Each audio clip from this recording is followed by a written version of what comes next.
or a bubble rising through water. Transitory.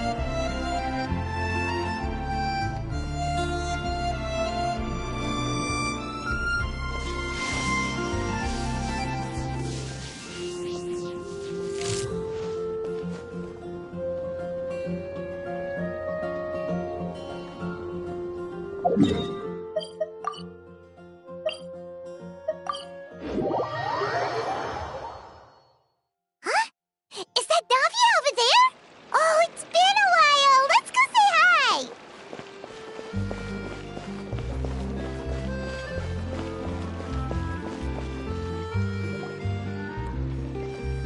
Hey, Navia! What you up to? Shh!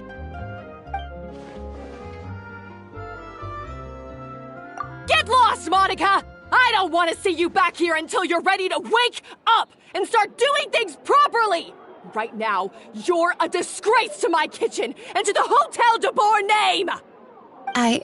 It was an accident. I'm sorry, did you hear me asking for excuses? No, I'll do better, I promise. Why is she so aggressive? She won't even listen to what the poor girl has to say. Oh, hey, cut her some slack. You gotta at least hear her out. Wait! Huh? Who do you think you are telling me? Wait a sec. Navia? So, you're bringing backup now. Suit yourself! You're still wasting your time!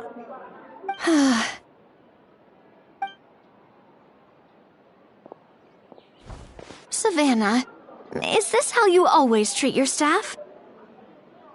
My staff is right. I'm the one in charge here now. And last time I checked, the Hotel de Boer doesn't take orders from the Spina di Rosula. Of course. How you run your kitchen is none of our business. But when a member of your staff is so overworked he becomes gravely ill, that most definitely is our business. We're going to stand up for him, whether you like it or not. Overworked? I've said it before and I'll say it again. If Fermont can't handle the job, then tough luck. There are plenty of other capable people I can hire instead. But Philmont can do the job, he just... Monica, back inside, now! Huh? But you said I shouldn't come back until...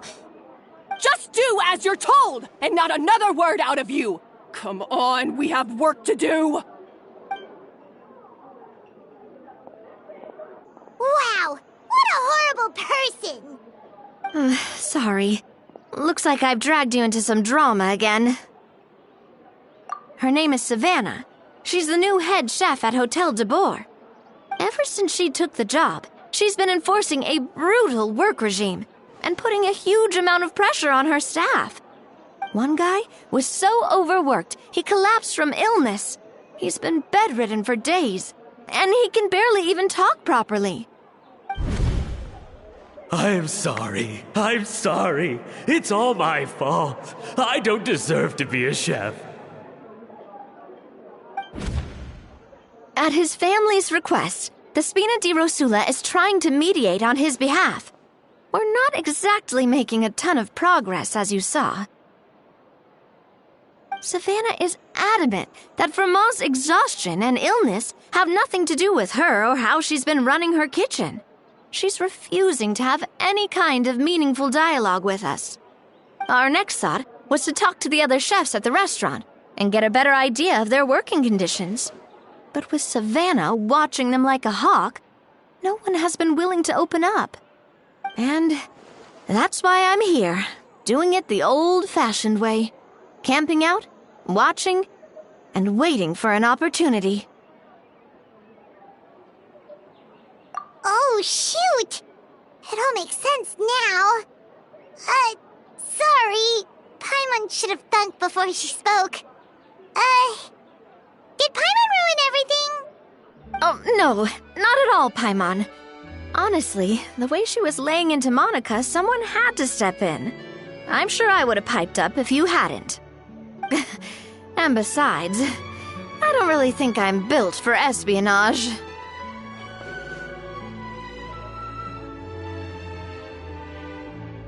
Yeah, meaning it's gonna be all the more difficult to get the inside scoop now. Oh, I might as well head back to the Fleuve Cendre then. We'll need to come up with a whole new game plan. Paimon will join you, 'cause this is kinda all Paimon's fault. Oh, guys, it's fine. You don't need to worry about it. That said, if you were planning to visit the Fleuve Cendre anyway, let me take you out for a meal. I'll make sure it's a proper feast. A really famous chef just joined the Spina di Rosula's tavern. Her name is...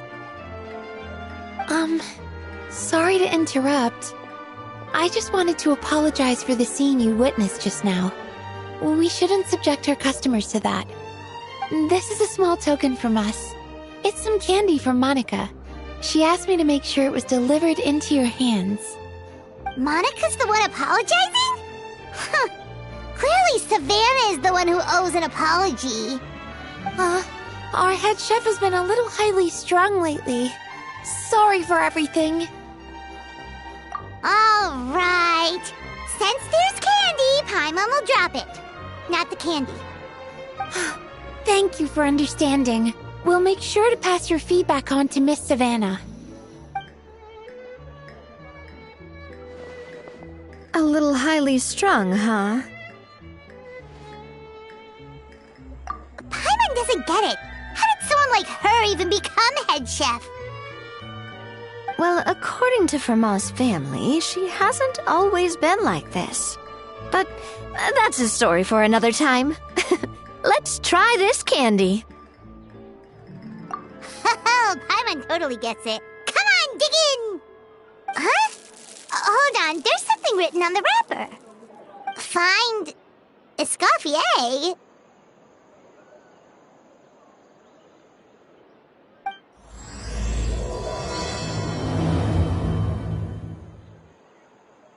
Escoffier? Could this mean... Huh? You know that name, Nadia? Yeah. Let's stick to the plan and go back to the Fleuve Cendre for now. That's where we'll find Escoffier anyway.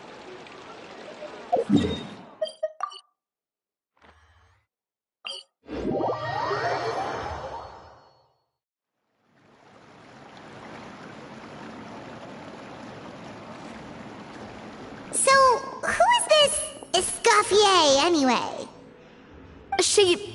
Well, for starters, she used to be the head chef at the Hotel de Bourg, before Savannah.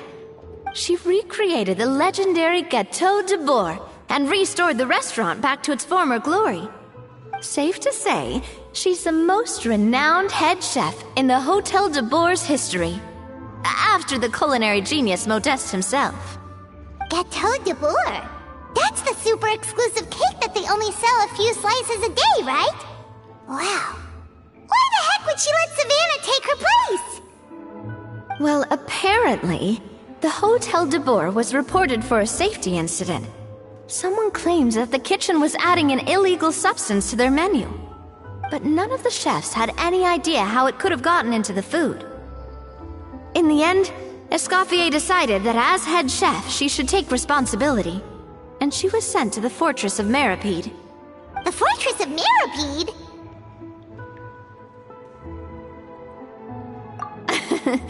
Well, you're right.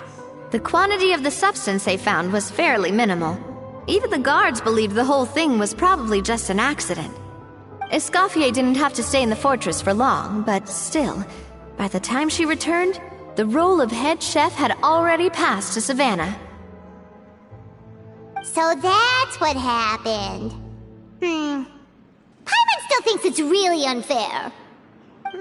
Even though Escoffier is no longer head chef at the hotel, she's still well respected by the staff.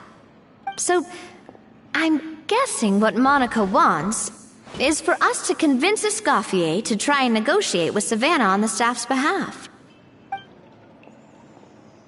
Oh, Paimon gets it! Monica wants Escoffier to come back and kick Savannah out.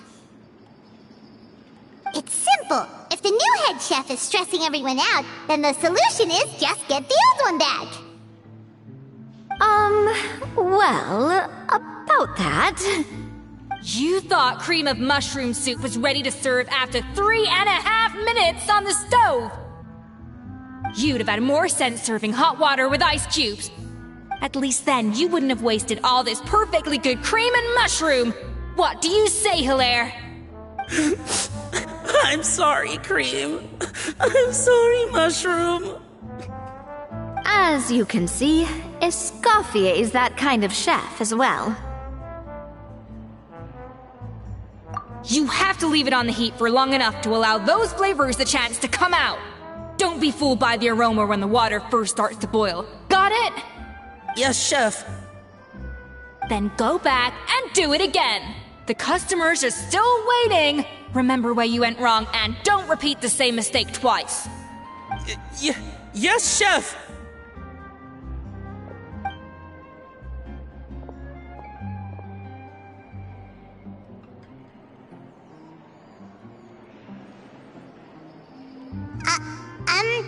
Excuse us, Waiting to be served? Sorry, we're pretty busy. I'm afraid you have to join the line.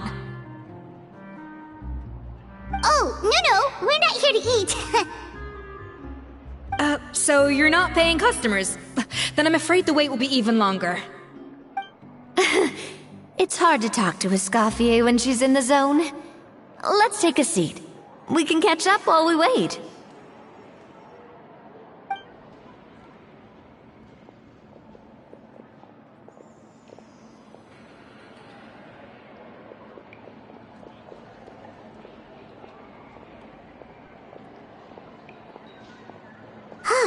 Looks like the rush hour is finally over.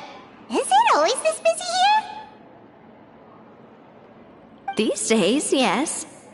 I'd say business has tripled since Escoffier joined as temporary head chef. Well, in her words, the Hotel de Boer doesn't need her anymore. It doesn't look like she's got any plans to go back. I guess I'll be heading off then. Wait, take these home with you. We can't serve them now, and there's no sense in letting them go to waste. Oh, thank you, Chef. For what? Like I said, I just don't want them going to waste. Oh, and tell Fiamma to get well soon, so you're not running yourself ragged every single shift.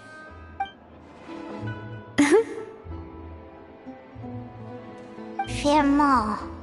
That's the second time we've heard that name. Who is that again? He's the chef that fell ill from stress. Hilaire is his son. And with Mom stuck at home taking care of Dad, he decided to pick up some work to help pay the bills. Escoffier knows their situation, so she's been making some extra food every day for him to take home. Hey, I heard that, Navia! I've told you before, no one's making extra food.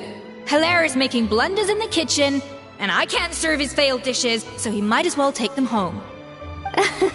Yeah, failed dishes that just so happen to be nutritionally complete every single time.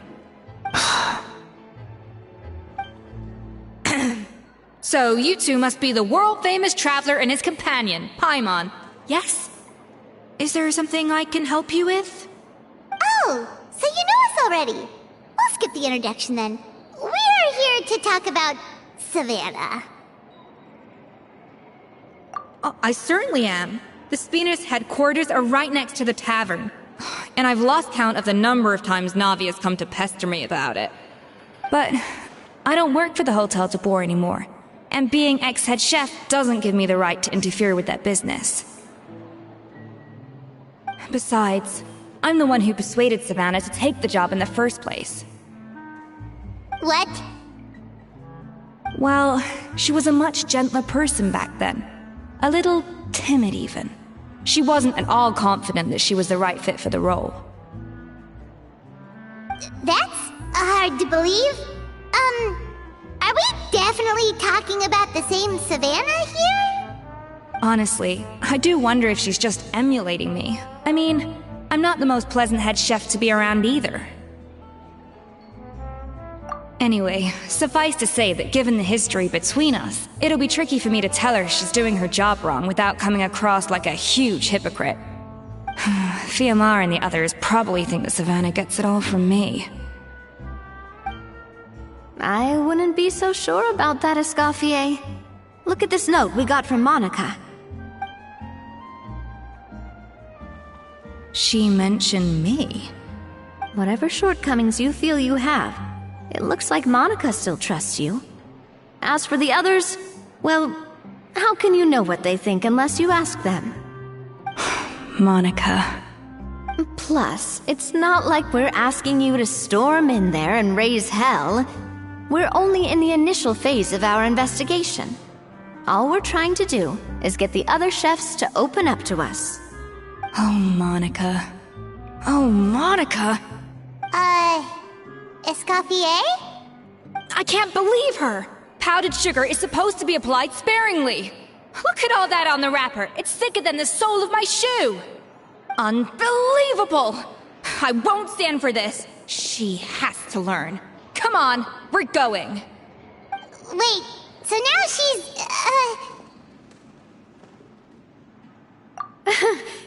Let's go catch up to her. We don't want to keep her waiting.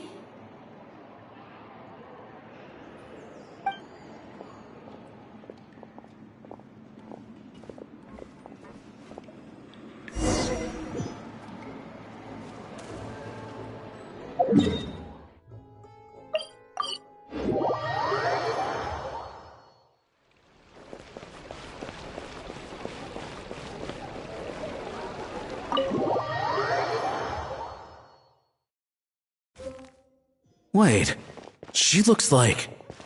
Is that a Escoffier? I'm sorry. I'm so sorry.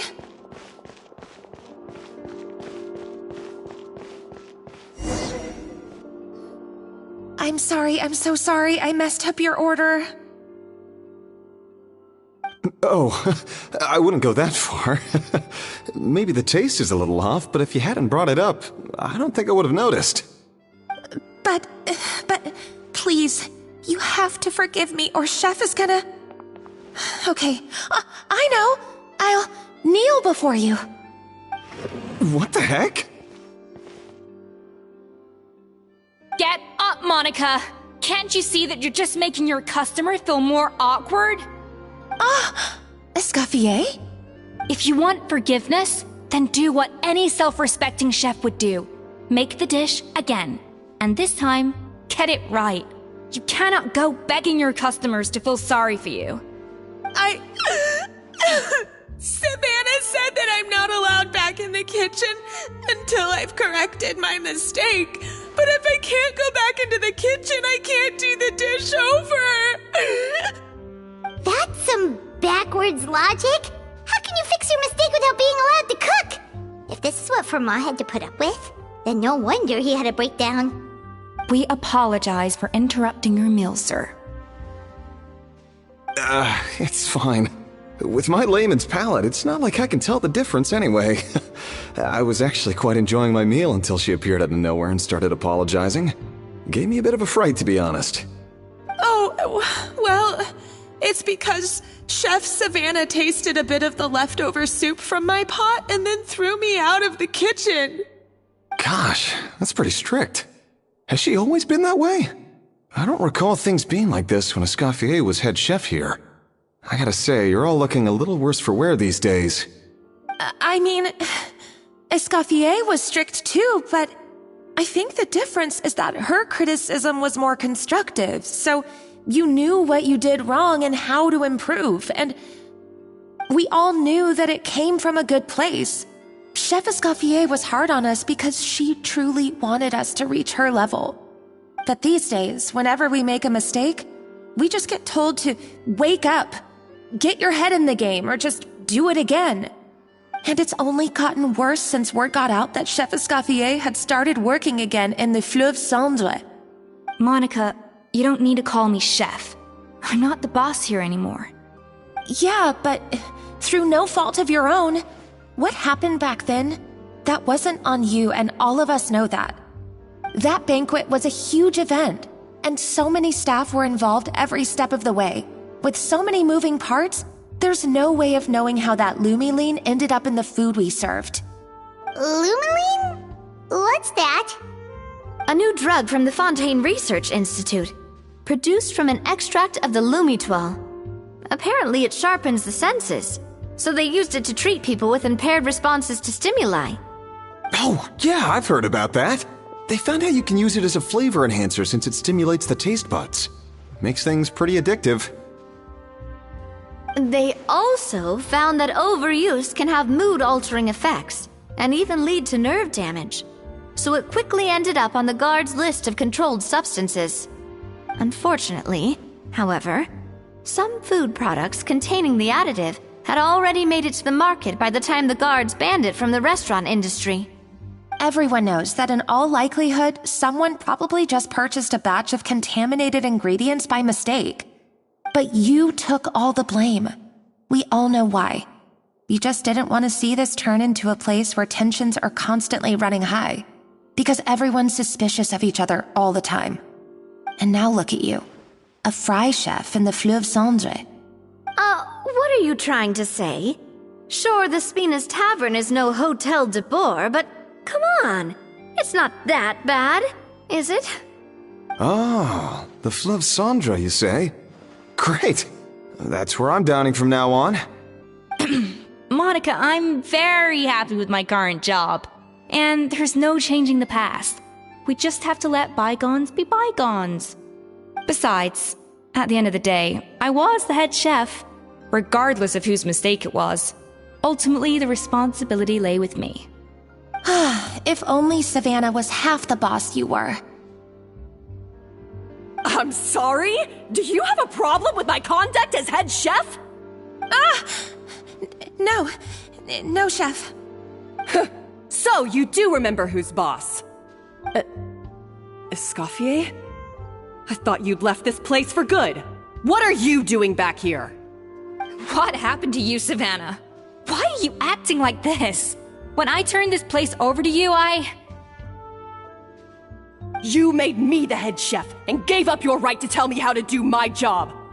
You're not the boss here anymore, so stop acting like you own the place. Whoa. Sounds like someone has a chip on her shoulder. Oh, Savannah! My God, have you grown a temper since I last saw you?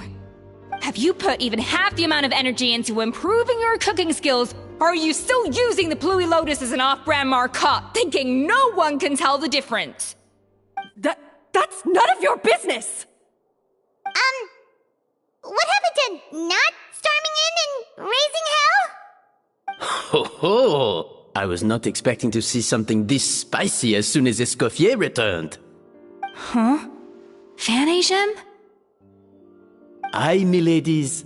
Might I make a humble suggestion?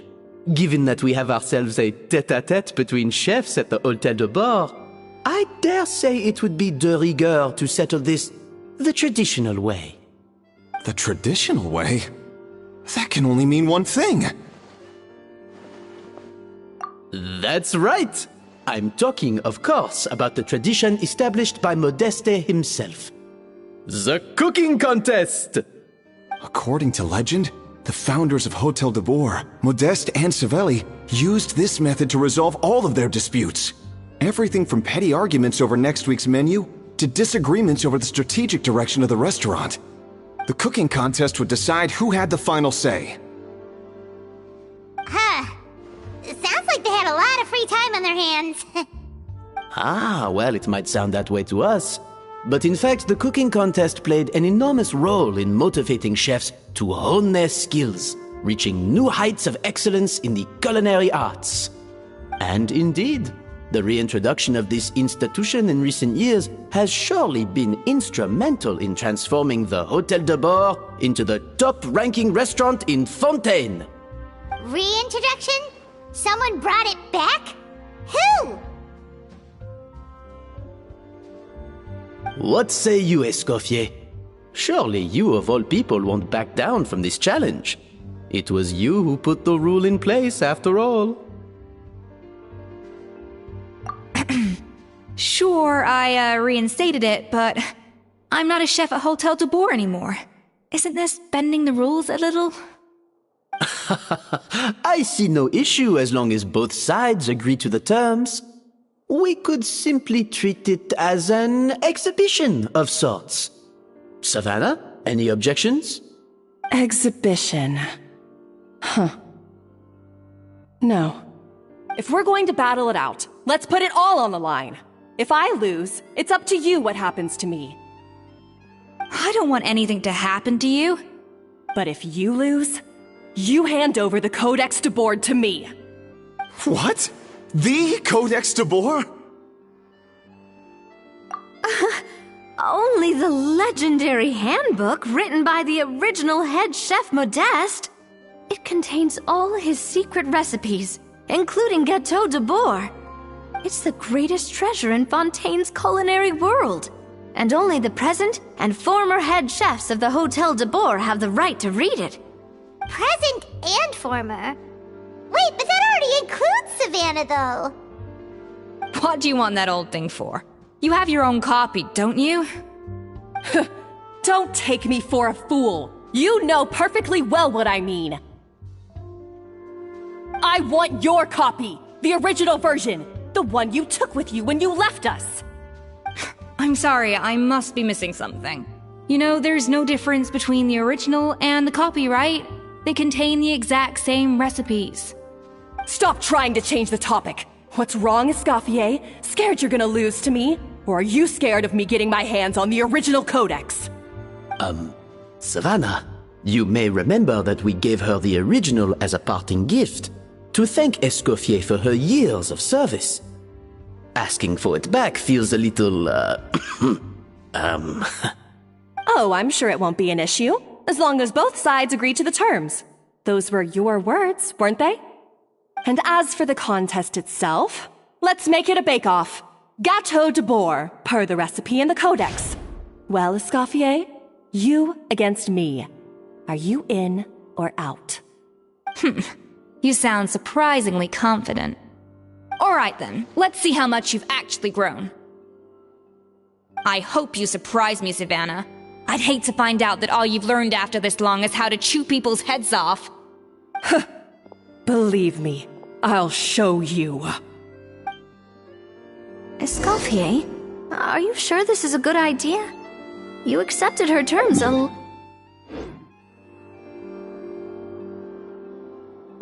Oh, it'll be fine. Let's head back to the Fleuve Cendres so I can get prepping.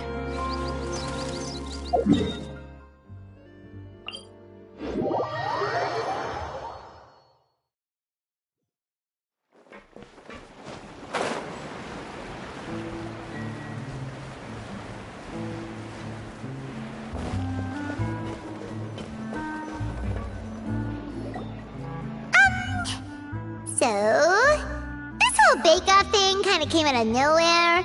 Was it really sensible to just go along with it? Well, I got a sense that she's holding something back.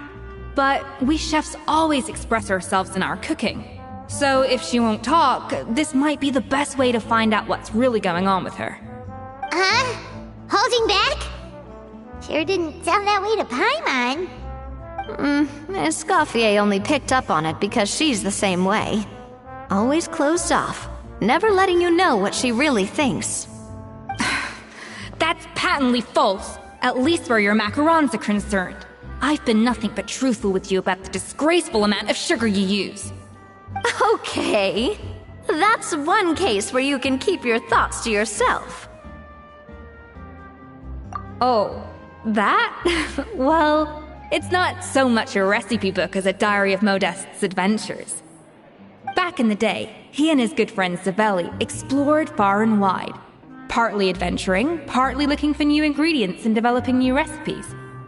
Their creations had an enormous influence on the course of Fontaine cuisine, turning it into a much more vibrant and diverse scene.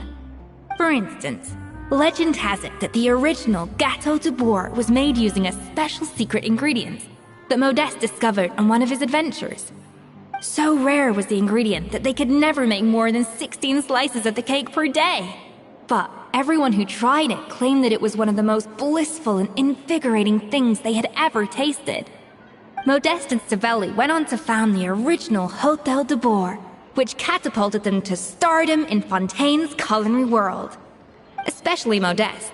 He was hailed as a once-in-a-generation genius, and over time, the recipes from his adventure log became known as the Codex de Boer. Ah, Paimon's heard this kind of story before.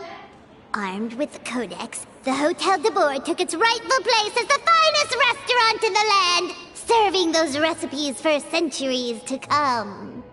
Something like that? What? No, of course not. Cooking is a constantly evolving art form. How could any restaurant survive if they only served food that was popular last century? Anyway, never mind centuries. Savelli and Modeste parted ways not even 10 years after their rise to fame. Then, Modeste passed away while he was still in his prime. And that was it. The end of the Hotel de Boer's heyday. It fell into decline, and for most of its history, it was just a nondescript place with a couple of cheap tables. It's only in recent decades that it started recovering. Even then, it still took numerous relocations and changes of management before we finally ended up with Vanigem and the restaurant we have today. Oh! So the Codex really isn't all that, then. Paimon figured it was like one of those mystical books they have in Liyue's martial arts novels, where the main character learns all their secret powers from. Yes, well, that's fiction, and this is reality. You can't meet the tastes of modern diners by following some ancient recipes from a dusty old book. Case in point. Even the Gâteau de Boer they sell now is actually Escoffier's reimagination. Wait, really? Why though? Didn't that recipe make it into the Codex? It did, but like I said, it's the dusty old book now, and the records aren't as legible as they once were. Not to mention that there's no way of finding the secret ingredient Modeste wrote about. So, reimagination is right. I consulted some historical records and took what I could from the Codex. But ultimately, the Gâteau de Boer today is my own recipe. As for why we gave it the same name and kept the tradition of only selling 16 slices a day, well, you've got Vanigem's business sense to thank for that. Oh! Huh. Well, that kind of takes all the mystique out of it. Hey now, it might not be the original Gâteau de Boer, but it's still the most delicious cake in Fontaine today. And who knows, maybe Escoffier's version is more suited to your palate. Just think, if the original truly was the perfect cake you're imagining it to be, there's no way the recipe would have been lost to history, right? Not to mention that the Hotel de Boer never would have fallen into a slump. Anyway, before I left my role as head chef, I made a copy of all the recipes from the Codex, including my own improved versions, and turned them over to Savannah. So why is she so interested in the original copy? Could it be a symbolic thing? Like, whoever holds the original Codex de Boer is the true head chef? Well, it was clearly precious enough to give to Escoffier as a parting gift. Meanwhile, Savannah only got a copy. Maybe from her point of view, it's like management doesn't truly see her as being worthy of the role. You think so? The only thing is, it was her suggestion to give me the original in the first place. Well, a joint decision by her and Vanigem. But still. What? Huh. Guess she's had a major change of heart since she became head chef. Yeesh. Who knows? We could speculate forever. Better to just let our Gâteau do the talking. It means besting her in this bake-off, and then getting her to explain herself, even if I have to beat it out of her with a spatula. However much she's changed since we worked together, I believe that she still has her chef's pride. And if she respects the art, she'll respect the outcome of our contest. Well, I'm confident that you and your spatula can get justice for Froment. All you need to do now is win the contest. But that should be a breeze for you. let's not get too ahead of ourselves. Gâteau de bourre is very complicated to make. Usually, it takes 3 chefs working in tandem to cover everything. Now, if I had to push it, I could probably do the work of 3 chefs myself. But I'd prefer to play it safe if I can find a couple of assistants in time. Well, that's easy. The 3 of us are veterans in the kitchen. You just need to pick 2 of us. Well, I have heard the Traveler is an accomplished cook, as well as a warrior. But be warned, I will hold you to exceptionally high standards. Think you're up to the task? Oh, count me in too. I've spent weeks perfecting my macarons after your scathing review. Even if it means competing against the Traveler, so be it. I'll show you what I'm made of. Confident. I like it. Alright, let's start with some elementary mise en place. Show me your knife skills.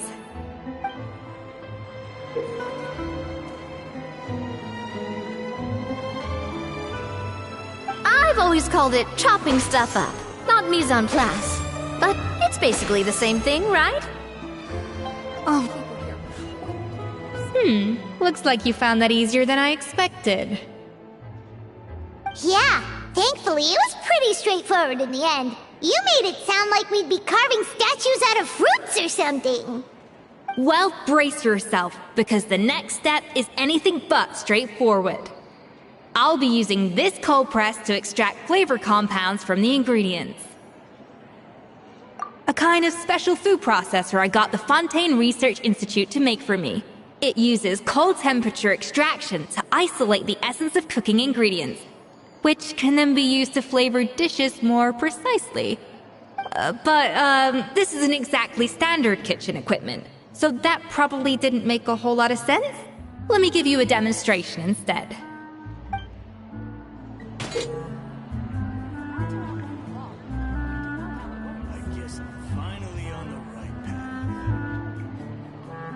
Custom-made equipment from the Fontaine Research Institute, huh?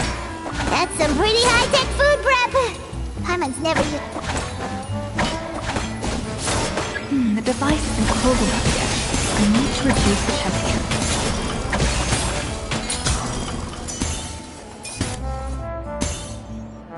And done. These are the flavor compounds extracted from our ingredients. I processed all the fruit you chopped up earlier. Wow! Even the smell is so much more concentrated. What next? Do we add all this stuff in? Absolutely not! Throwing everything in at once will ruin the balance of flavors. We have to go slowly and carefully to calibrate the exact flavor we want. I'll demonstrate again. Now, watch closely.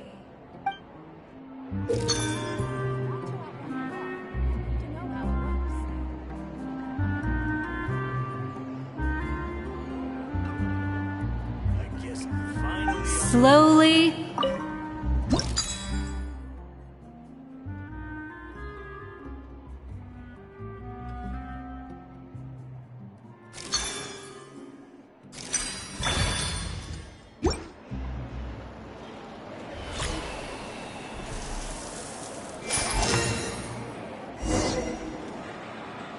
And voila! Now it's your turn.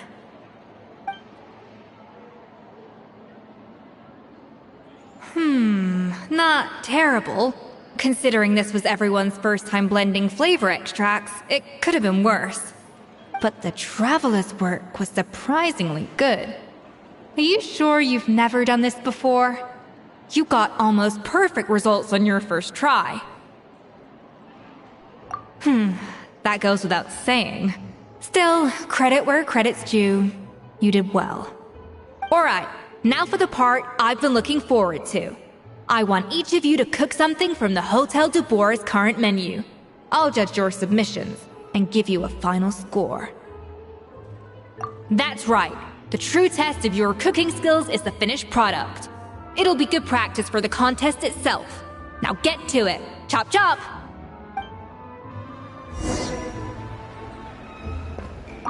How's it going? Have you picked a dish yet? Choose.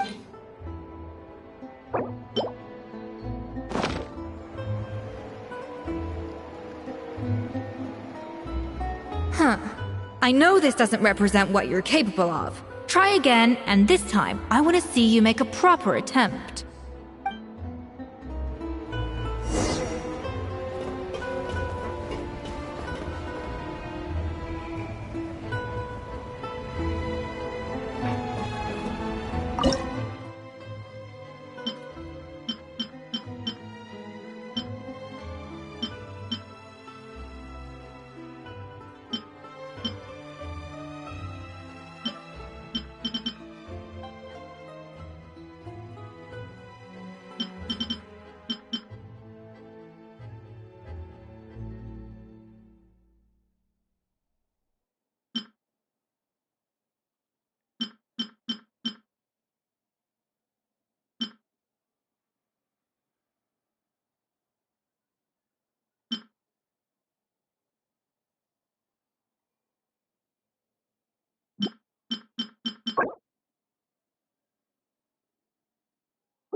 How's it going? Have you picked a dish yet? Choose wisely. I expect you...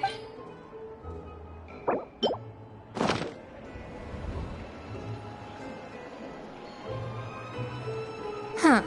I know this doesn't represent what you're capable of. Try again, and this time, I want to see you make a proper attempt.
How's it going? Have you picked...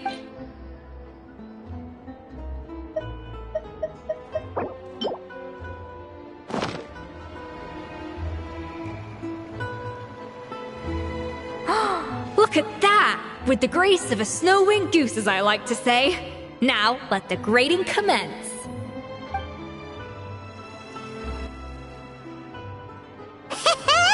Pretty good, right? Not to brag or anything, but Paimon's a bit of a connoisseur when it comes to la food. 6 points. What? Oh, well, fair enough. Paimon doesn't cook all that often, so as long as it's a pass. That's 6 out of 100. What?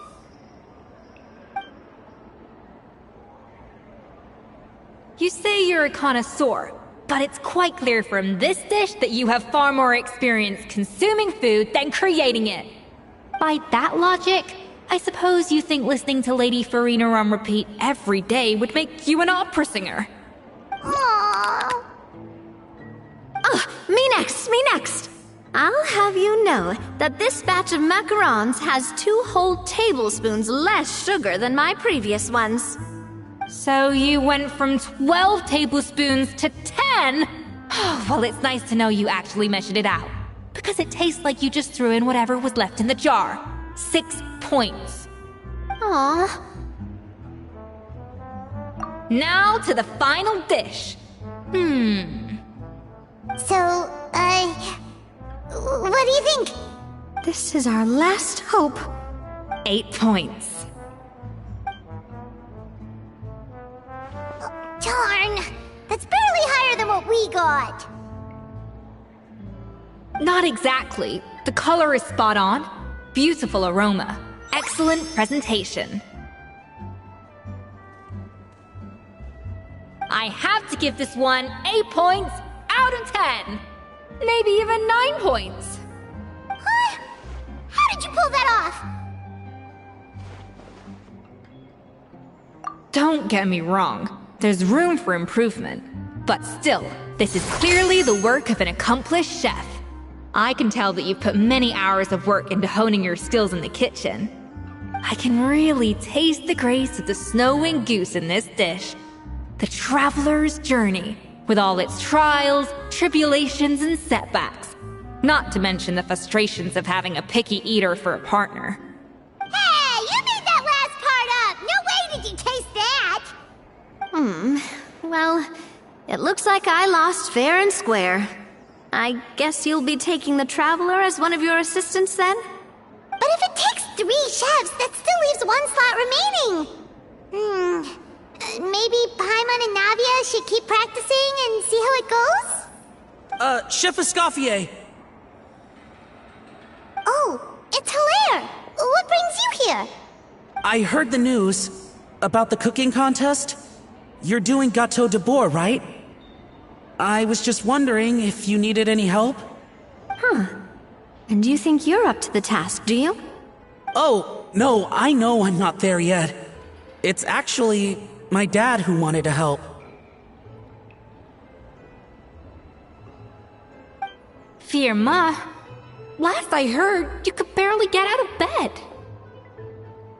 Chef Escoffier, Navia, Traveler, thank you all so much for everything you're doing for me and my family. I've had enough of sitting around at home while you run yourselves ragged. If you let me, I'd like to help you win this cooking contest. Yeah, I was gonna say the same thing. Don't you worry. I'll be fine. I'm feeling much better now. I'm sorry. I know I've been rather useless these past few days, but not anymore. The fact is, I'm a fine chef, Despite recent events, I've proven myself in the Hotel de Bourg kitchen. So if anyone's qualified to work under Chef Escoffier, it's me. I think. I hope so. Firma, have you even set foot in a kitchen since leaving Hotel de Bourg? I have not. But I'm fully rested now. I know I can handle it. I'll prove it. Let me whip something up for you right now.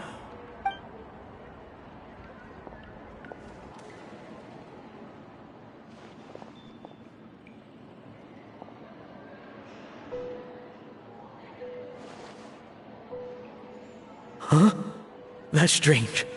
Why are my hands shaking? What do you call this, Firma? I can't seem to grip my knife. Do it again! Again! Again!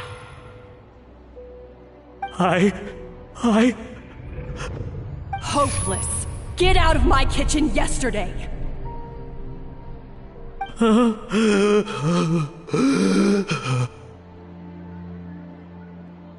Dad, what's wrong? I don't understand. I was feeling so much better, and then Will I never be able to work in a kitchen again? Dad, talk to me. What happened?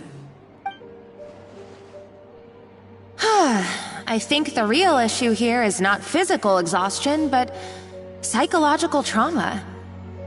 Monica, when did you get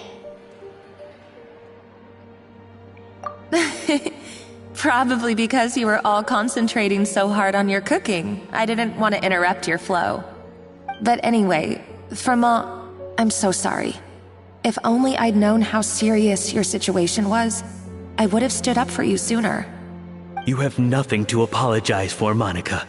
During those long nights of redoing every order, you were the only person who looked out for me.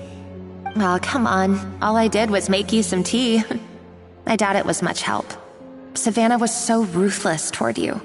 I probably should have brought you something stronger. She sounds like the worst.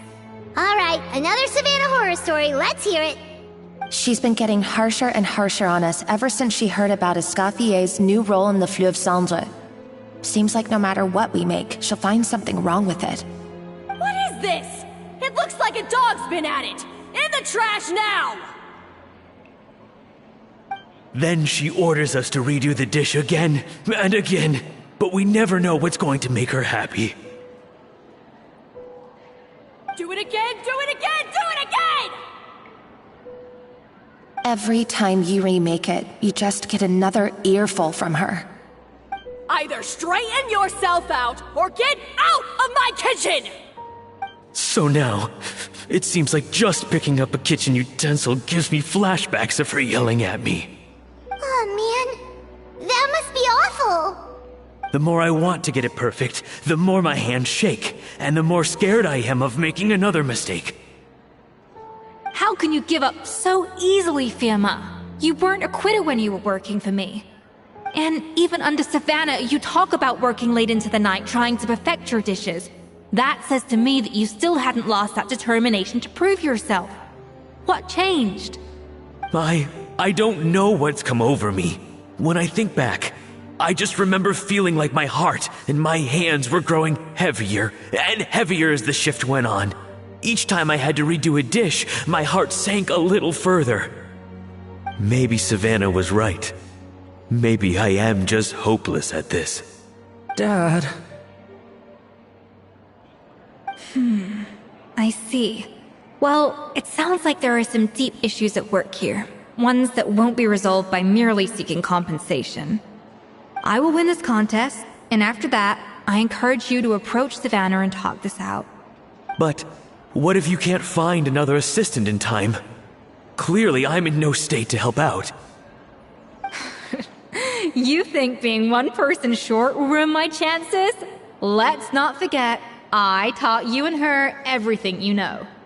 Even if I had to go it alone, I would present the perfect gâteau. Oh, well, I'm and Navia will still keep practicing, just in case. And so will I. Yeah! And if worse comes to worse, we can always get the Spina di Rosula to put out an emergency call for chefs. There's gotta be someone out there, right? Actually, I thought maybe I could help. That's sort of why I'm here. What? Why didn't you say so? I was going to, but then... well, this is the first chance I got. You do this for us? Thank you so much, Monica. Alright, fine by me. But aren't you still working for Savannah? Joining the other side seems like a guaranteed way to put your future employment in jeopardy. I know, but it's alright. I've made up my mind. With the way things are, I can't keep working for Savannah much longer anyway. Unless I want to become the next Fermat. I'm done with sucking it up. It's time to try and turn things around. If this cooking contest can get Savannah to see the error of her ways, then I'm sure she'll forgive me for this.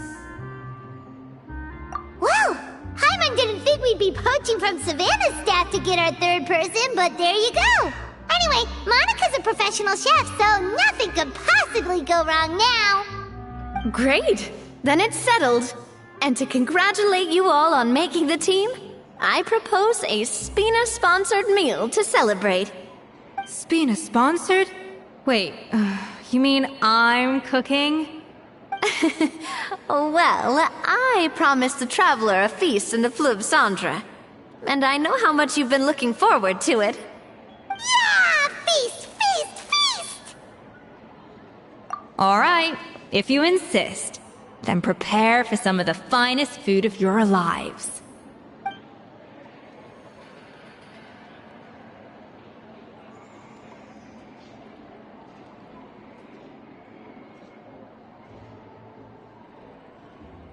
That's not a bad idea, actually. Wait, hold on. You need to finesse that further.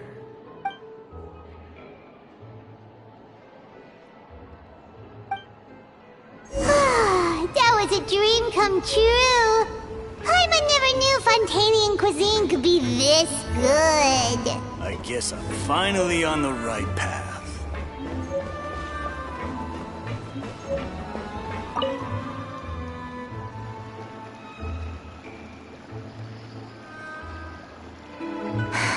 Why, Savannah? Why? Oh, nothing. I was just flicking through the original Codex de Boer. I wanted to see if there was anything I'm missing. Something I hadn't noticed before. That might explain why Savannah's so desperate to get her hands on it. But I can't find anything. It's just some hastily scribbled recipes in between diary entries from Modeste's adventuring phase. And most of it's not even legible anymore. The copy I gave her not only has all the recipes in full, but even includes my own private tips and notes from years of experience. Surely that's infinitely more useful than this old thing. Yeah, maybe. Still, it's just hard for me to imagine that the Savannah I knew would go to all this effort just to make a point. We were. At least I always thought we were. She was a little shy, but meticulous with everything and everyone she dealt with. She made a few mistakes here and there, but she was quick to correct them whenever they were pointed out. And she was always striving to improve as a chef. Those qualities are why I recommended her to replace me as head chef. I never imagined for 1 second that she'd cause Fiamma and the other staff so much grief.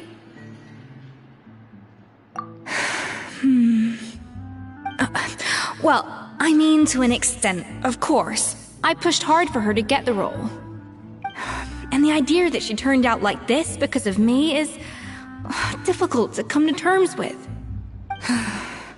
I wonder if this is how Modeste felt back when he was writing the Codex. Yes, with his good friend and co-founder of the Hotel de Boer, Savelli.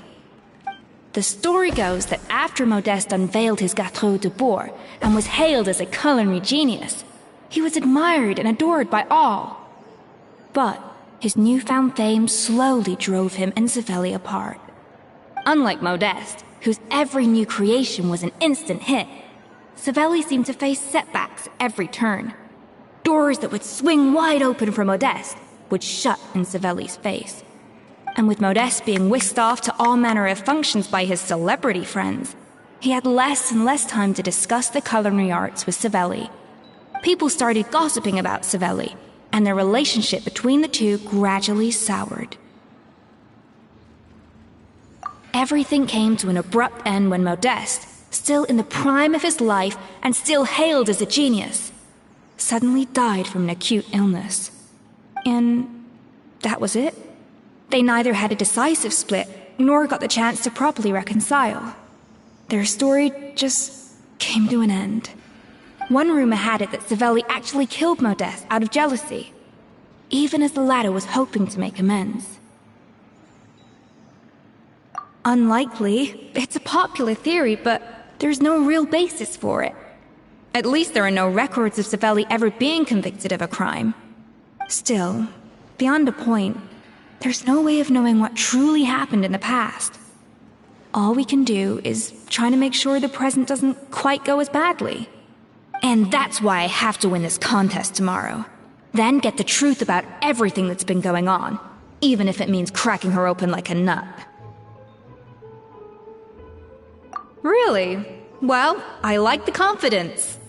Don't let me down tomorrow, then. You better bring your A game.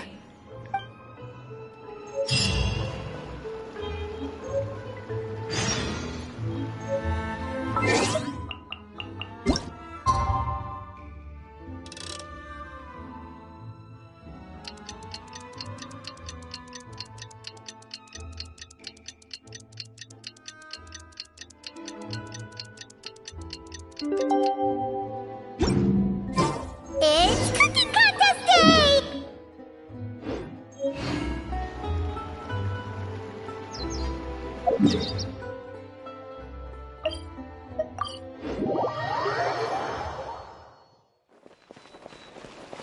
Did you hear the news? Escoffier's coming back for a cooking contest. Wait, seriously? Escoffier in a cooking contest? Now that I've got to see! I don't get it. Why would anyone in their right mind challenge her to a cooking contest?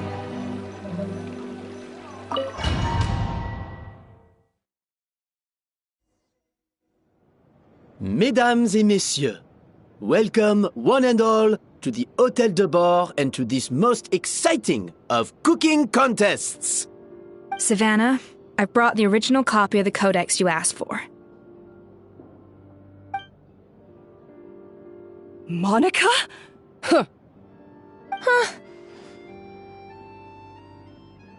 In the interests of fairness, this contest will be conducted in a double-blind format.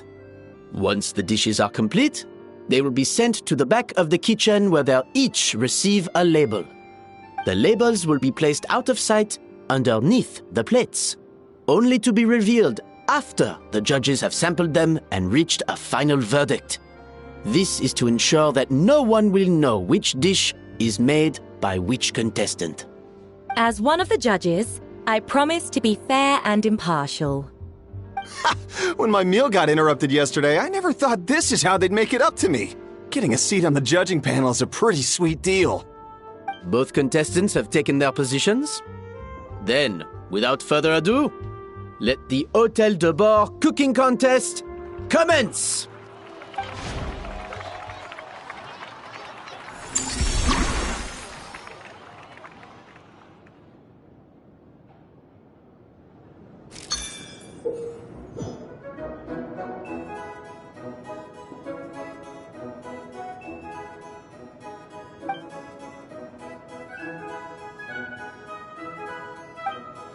Monica, Traveler, it's go time. Let's do this. Alphonse, Gaspar, get to work. Do not disappoint me. Looks like our two head chefs are raring to go. Like an oven on full blast, this competition... That should be enough flavoring. Now hurry up.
the balance of flavors is about right.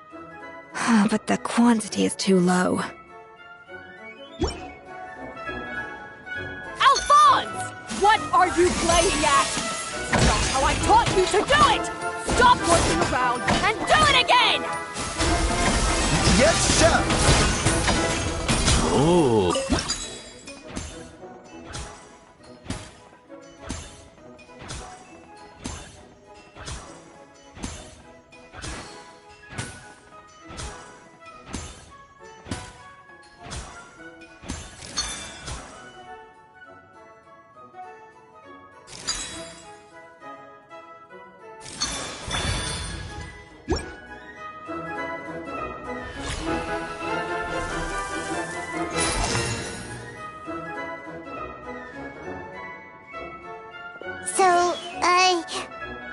What do you think?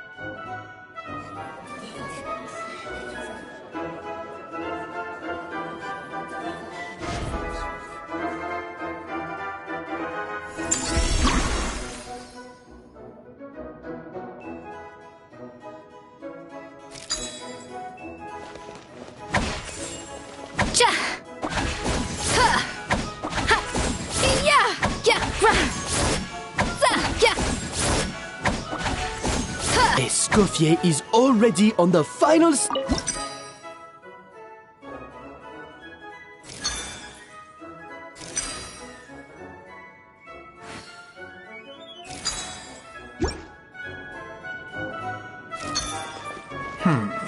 I think this flavor profile is still a little bit off. Enough! Oh, useless! Both of you! Make like an egg!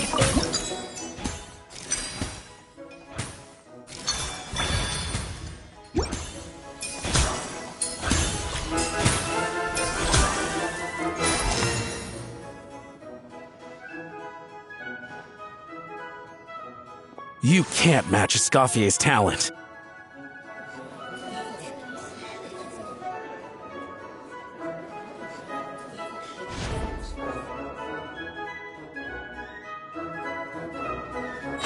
I present to you Gâteau de Bourg.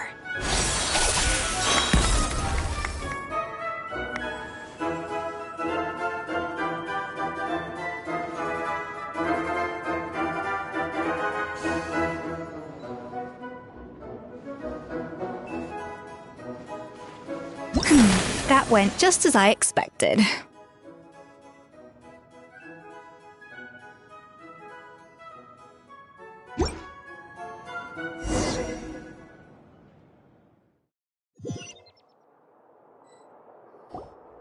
Time's up! Contestants, please take your dishes to the back.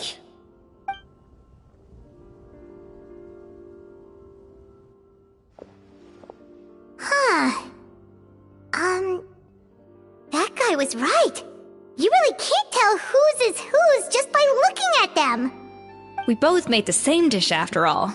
For all her flaws, Savannah's a talented chef who earned my recommendation for good reason. She wouldn't screw up something as elementary as the cake's appearance. Whoa! This is really rather good. Wonderfully soft and fluffy. Beautifully sweet. This is a masterclass in how to make Gâteau de Bourg.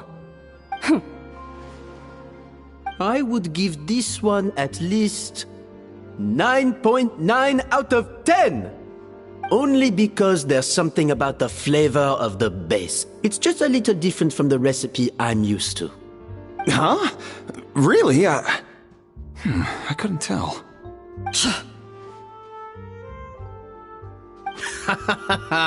All right, on to gâteau number 2.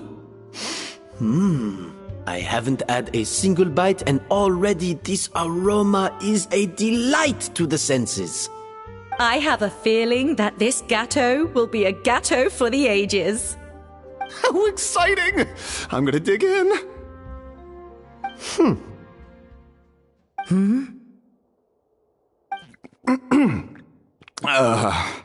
I think maybe someone got a little carried away when they were adding the sugar. Not just the sugar, it's the flavors too. This is all over the place. Who made this? It appears the decision is unanimous. This gâteau is far below the standard we would expect. Whew! And Paimon thought this might actually be close. Turns out she can't bake to save her life. Something's not right here. Savannah may not be perfect, but no way is she this sloppy. I can now declare that the creator of the first gâteau has won this cooking contest. Now, all that remains is to turn the plate over and reveal the chef's name underneath. What? It's Savannah? No! That's impossible! Hey, Savannah! You cheated, didn't you? You cheater! What did you do? Oh, you swapped the plates, didn't you? Well, someone's a sore loser. These cakes went from the oven to the judge's table without me ever laying a finger on them. And everyone here can attest to that. It was Vanejem's staff who labeled them in the kitchen. If you're looking to accuse someone, why don't you start with them? Isn't it more likely that Escoffier's lost her edge? Oh, or maybe her assistants let the team down. You take that back! Judges, we demand a rematch.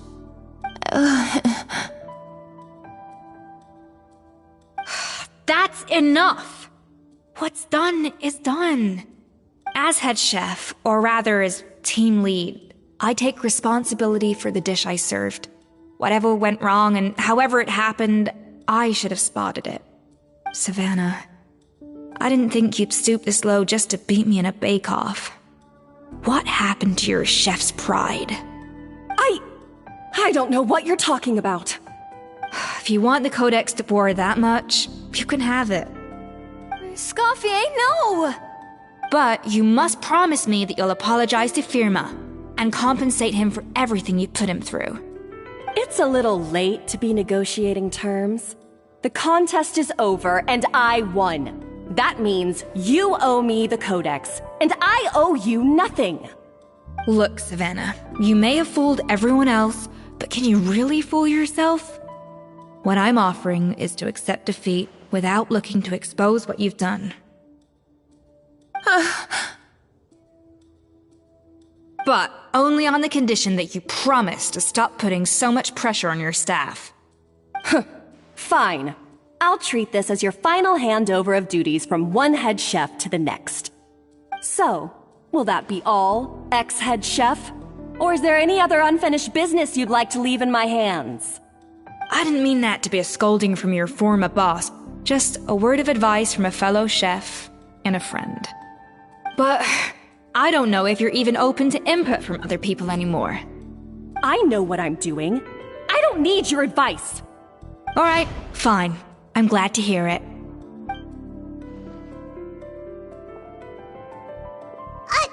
Escoffier! The Codex de Boer! Finally. Now, at long last, I will succeed. Escoffier? How could you let her get away with this? Yeah! The Codex is a souvenir of your time here! Doesn't that mean anything to you?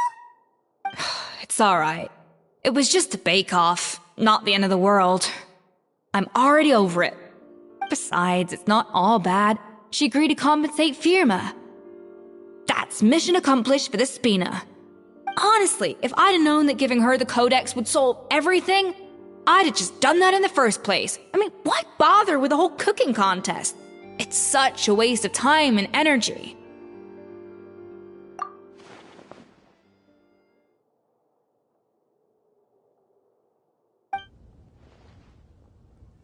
No. No! This doesn't make any sense! Huh? That's it? No secrets, no nothing? I don't believe it! This can't be happening. Oh, Chef Savannah! Savannah?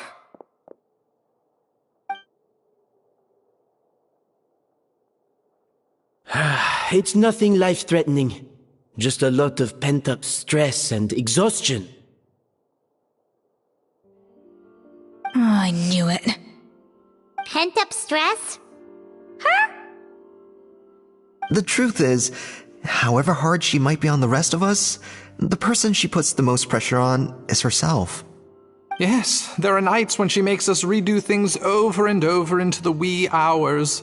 But for her, it's every night.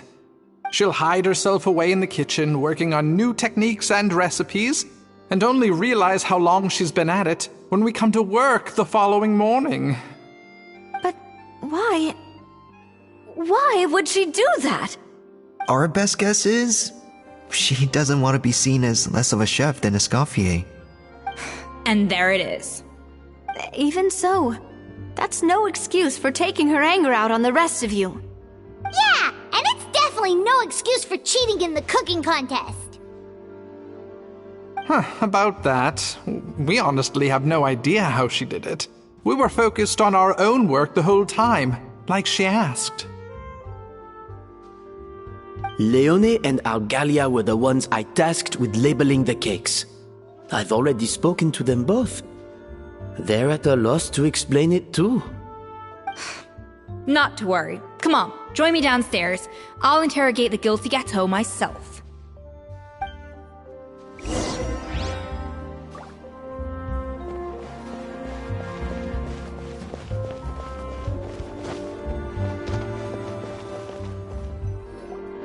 Well, how is it? Have you figured out what it was? Oh, this is aggravated assault on my palate. I'd rather eat wet cement than this. Is it really that bad? I made sure to taste test it before it was served.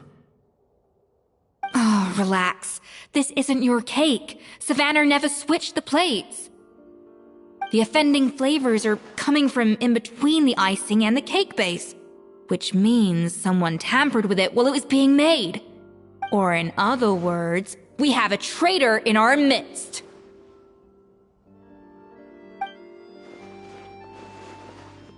I'm sorry. I was forced into it. It was Chef Savannah. She said if I didn't cooperate, she would... Calm down, Monica. I've already accepted defeat. And if I wanted retribution, I would have brought this up when the results were announced.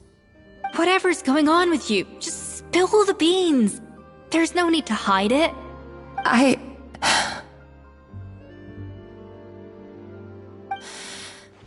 I was the one who caused the food safety incident that one time. Food safety? Wait, you mean the Lumaline incident? So you procured the contaminated ingredients? I think so. Savannah and I were on procurement that day.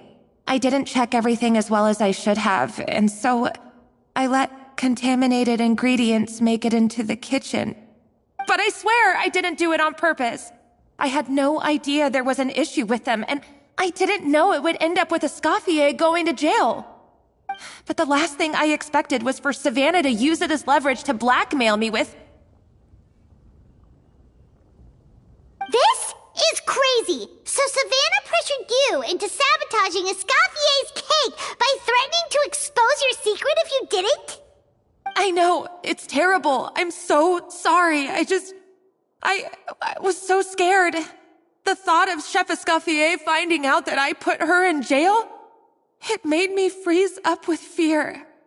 I thought Escoffier would hate my guts if she ever found out, and yet somehow that's ended up in me doing something even worse.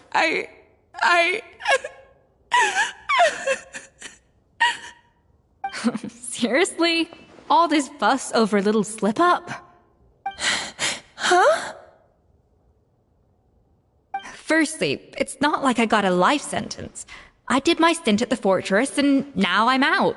And secondly, I had my own reasons for leaving the Hotel de Boer. This wasn't the only factor. So, you don't need to feel ashamed or frightened or anything like that. Any more than you need to add butter when you're pan-searing foie gras.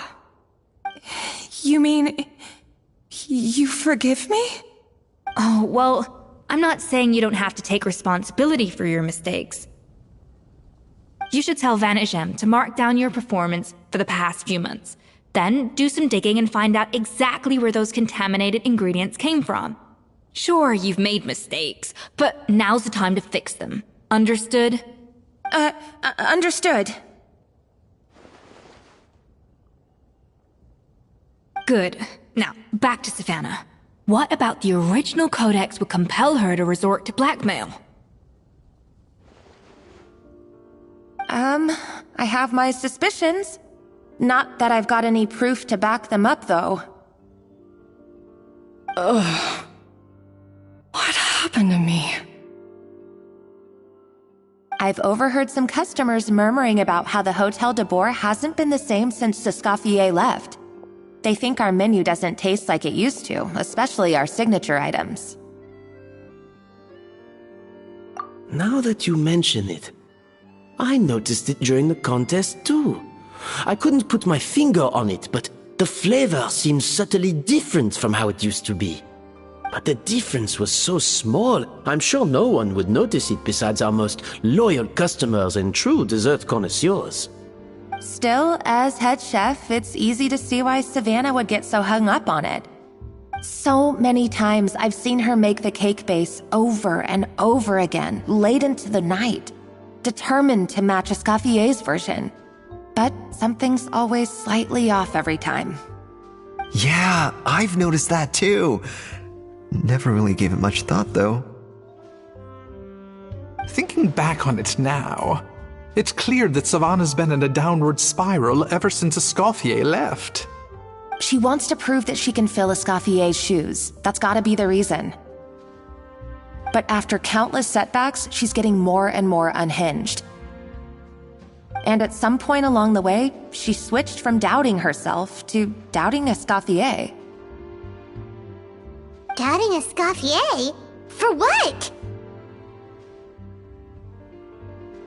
Yeah, it would explain why she was bent on getting the original at any cost. She must have thought Escoffier purposely omitted key details from her recipes when she copied them out. Also, she could retain her place as the #1 chef in Fontaine, the only one privy to all the secrets of the trade. Oh, for goodness sake, what a stupid idea. Of course.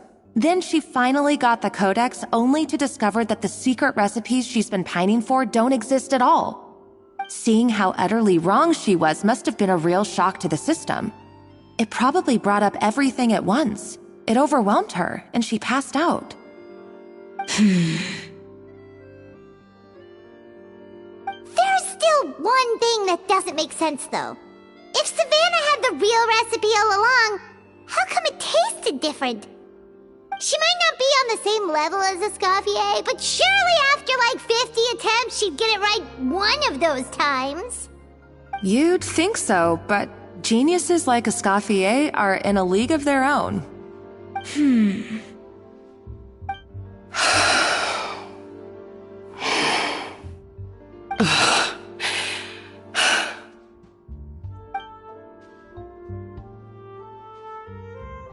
New head chef, you say? What's her name? I don't think I've heard of her before. I wonder, can the Hotel de Boer keep its edge without Escoffier at the helm?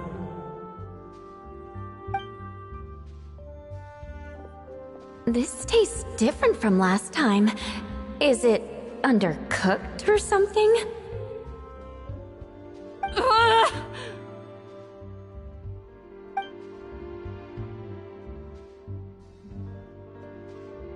Take this. It's a copy of the Codex de Boer. From now on, you will be its keeper. Don't listen to the doubters. If I say you can do it, then you can do it. Even if you don't believe in yourself, at least believe in me. Hey, did you hear me? Once I'm gone, the restaurant is all yours.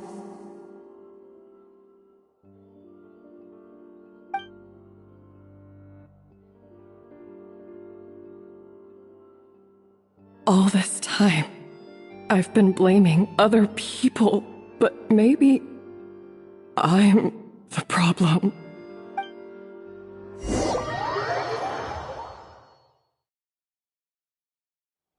I sincerely apologize for putting everyone out. Savannah's awake now, but I don't think she's ready to speak to anyone yet. Let's give her the day to calm down. I'm sure you'll have the chance to talk everything out tomorrow. In that case, I'll go and update Verma and his family. I wonder what he'll make of all this. So, we'll come back tomorrow then. That was a long day. I think I've earned myself a sweet treat when I get back home. Oh, nice! Macarons? Or are you gonna switch it up this time?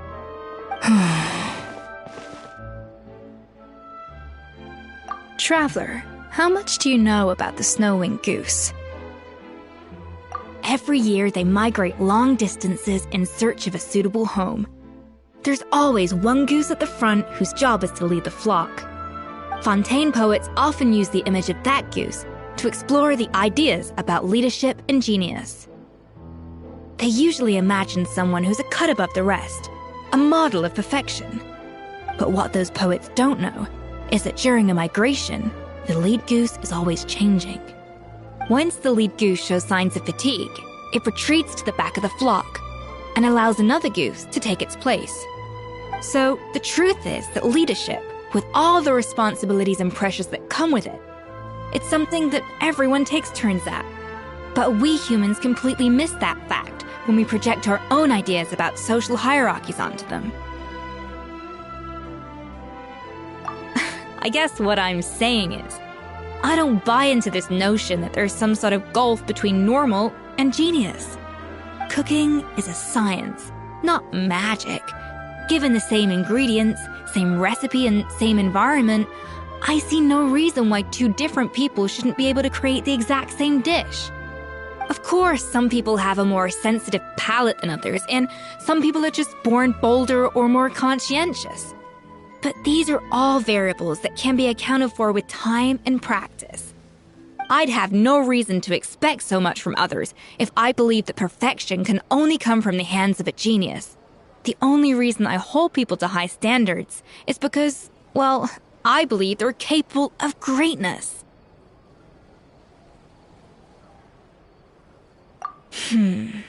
Okay, I've made up my mind.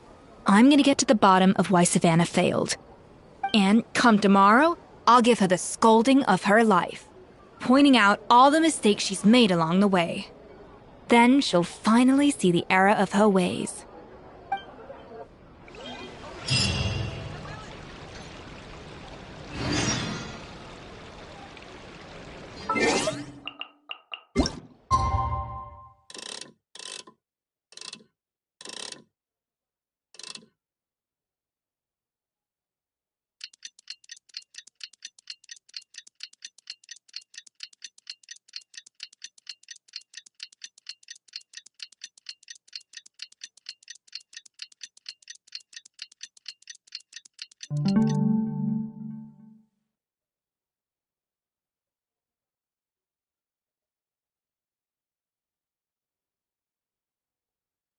Inactivity serves no purpose whatsoever.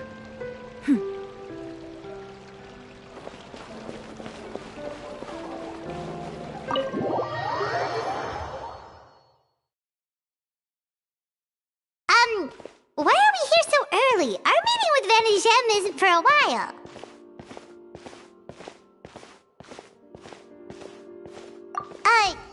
Check on her? Why? What happened? Oh no. Escoffier, are you alright?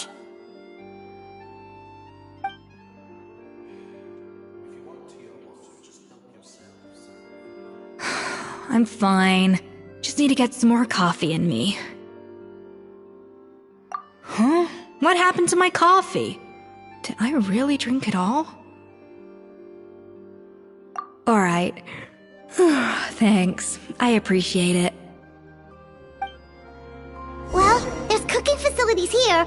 Or we... God. Need coffee.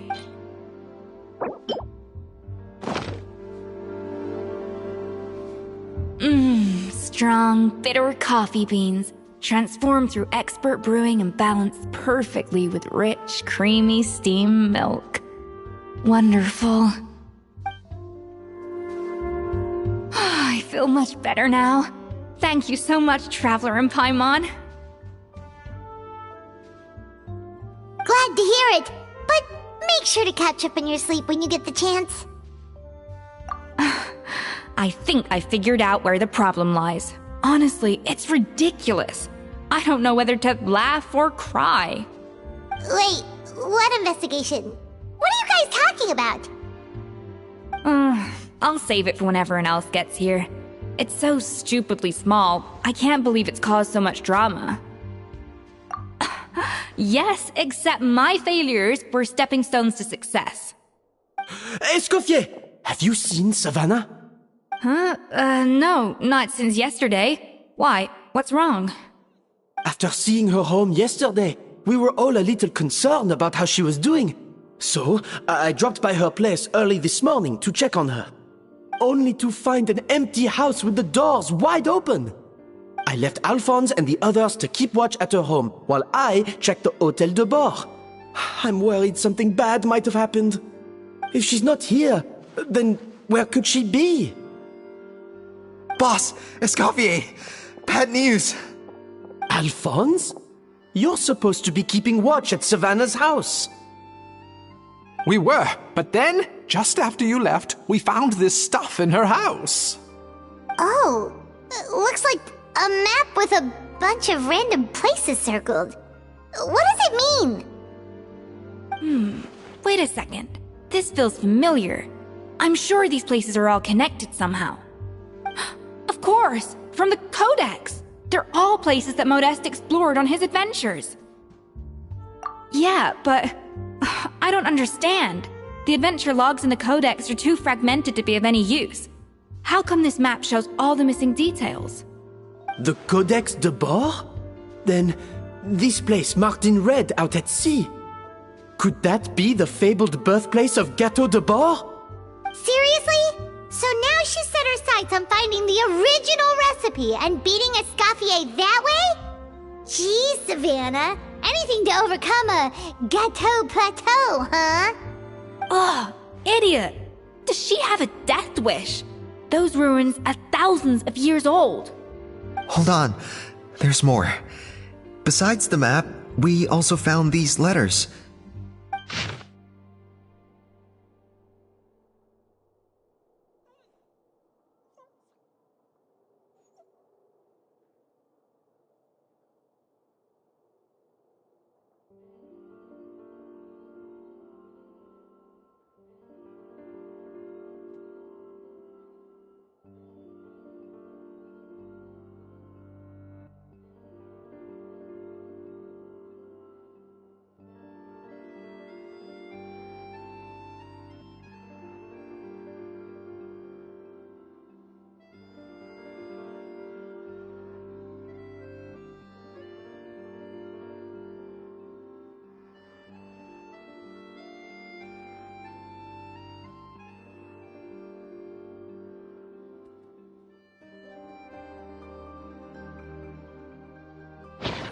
It was you. You let the Lumaline through, didn't you? It sounds like a threat letter. Does this mean that Savannah was responsible for the safety incident? And not Monica after all? Retrieve the Codex by any means necessary. So the cooking contest and the cheating. Someone else was behind her pulling the strings? She's keeping the true recipe to herself. Ugh, this is all such a mess. Paimon needs a second to process this. First, we thought that Savannah forced Monica to cheat in the cooking contest. But now, it turns out that someone else forced Savannah to force Monica to cheat?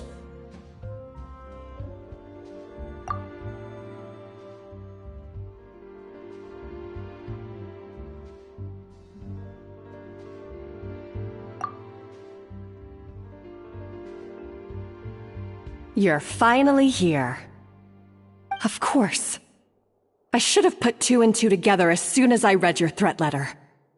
The food safety incident, the demand for a cooking contest, the instruction to blackmail Monica, even the suggestion that Escoffier was keeping secrets from me. It was all part of your grand plan, wasn't it, Monica?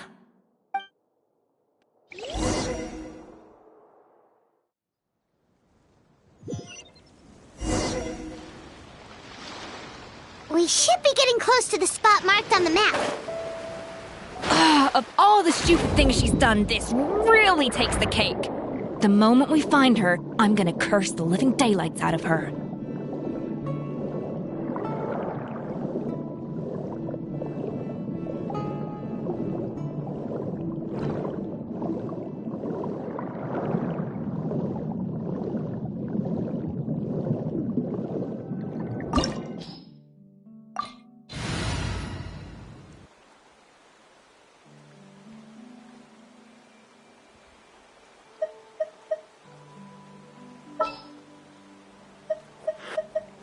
I'll take the lead today.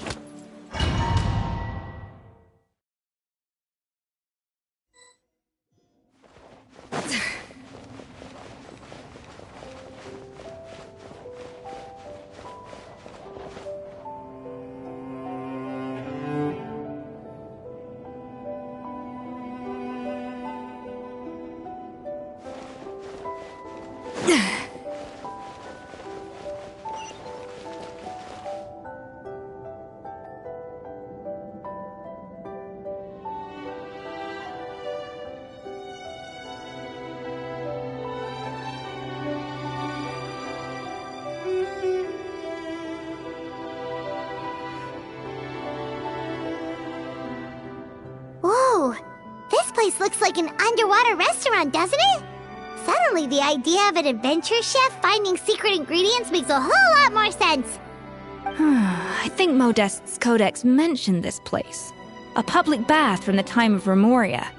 So yeah, definitely the kind of place that would have served food and drinks. Huh? Some blubber beasts have come to join the party?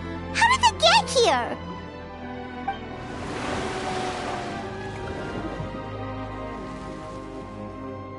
Aw, they ran off! That could be easier said than done. Something's blocking the entrance. Well, did Modeste mention it in his adventure logs by any chance? They must have gotten through somehow. Good point. Yes, that's right. It's coming back to me now. We prepared a banquet for our shy little guests, and as the food flowed away on the current, they broke into a joyous chorus, and the path opened to us. We have to feed the blubber beasts? With what? There's nothing here besides rocks, romaritime flowers, and lumitoile. See, this is why you should always bring snacks. You never know when you're gonna need them. Now we have to head all the way back to shore and grab some. There is no time for that. Romaritime flowers and lumitoile will have to do. They may not look appetizing to us, but who knows? They could be blubber beast delicacies. Wait, we're seriously gonna try this?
breather!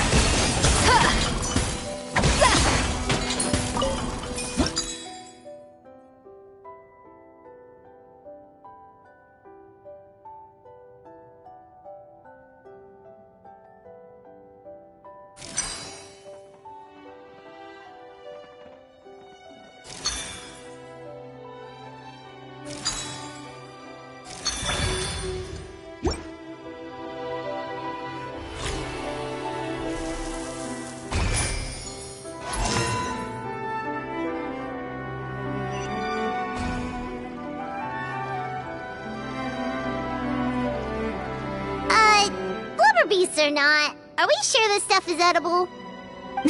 Trust me, they'll love it. Oh, good question. If we try to put them in the pool, we'll probably just scare them off again, and who knows how long they'll be gone. Yes, we can't afford to wait for them to double back. Oh, what was it that Modeste said again? Something about the food flowing away on the current.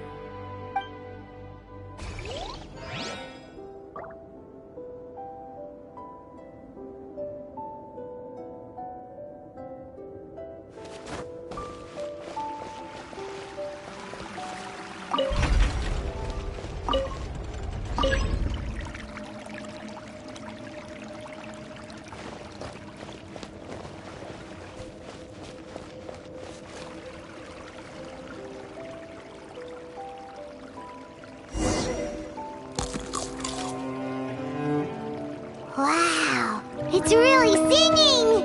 It must taste better than Paimon thought!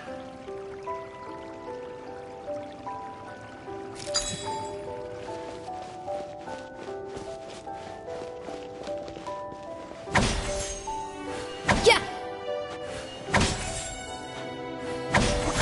The trap's turned back again.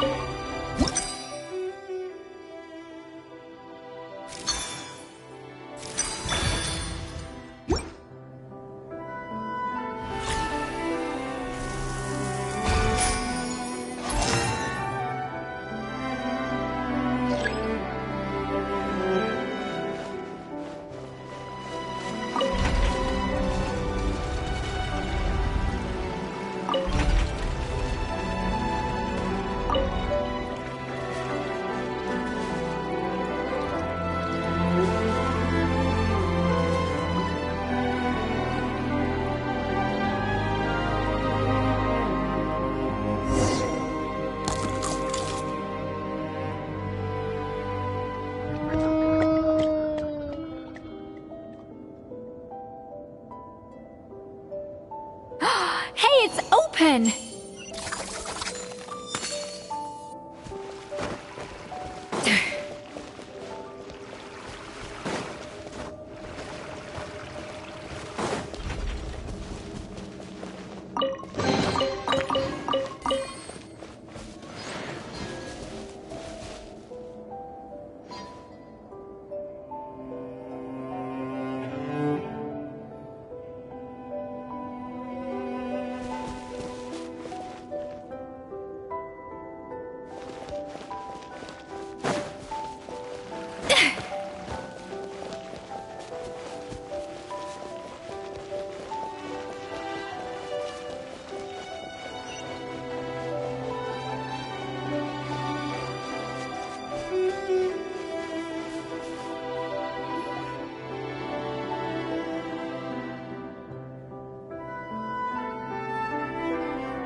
Hey, give me your water. Here. I said your water, the one you just drank out of? Sure.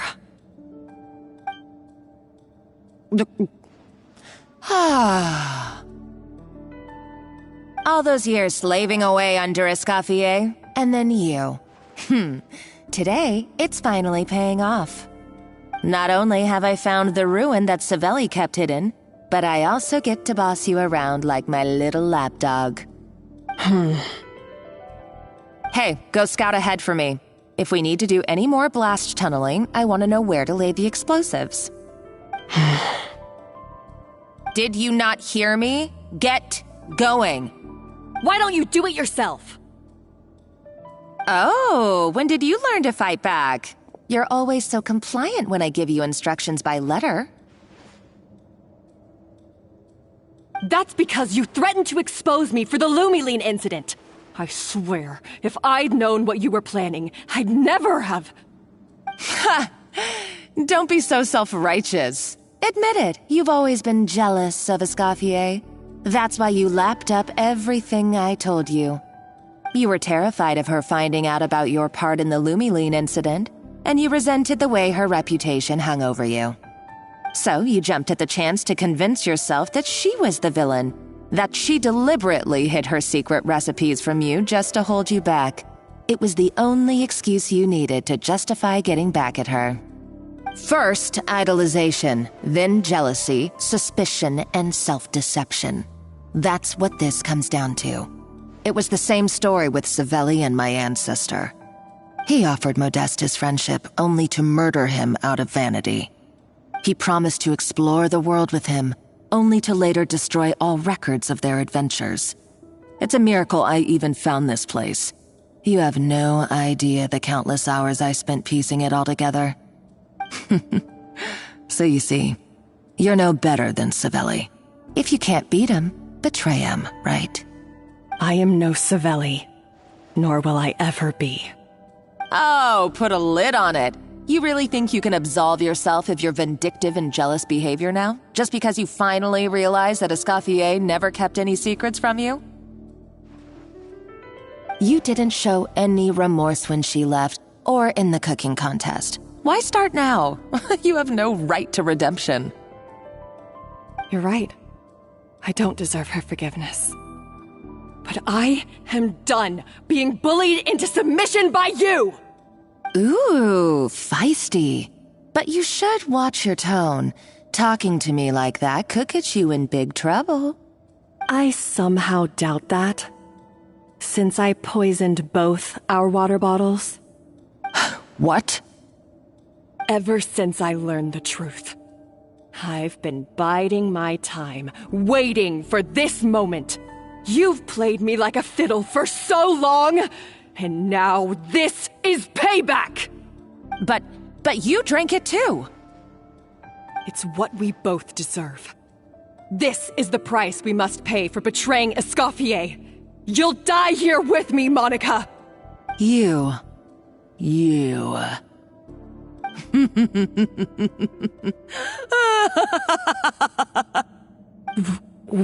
What's so funny? Oh, you're too much.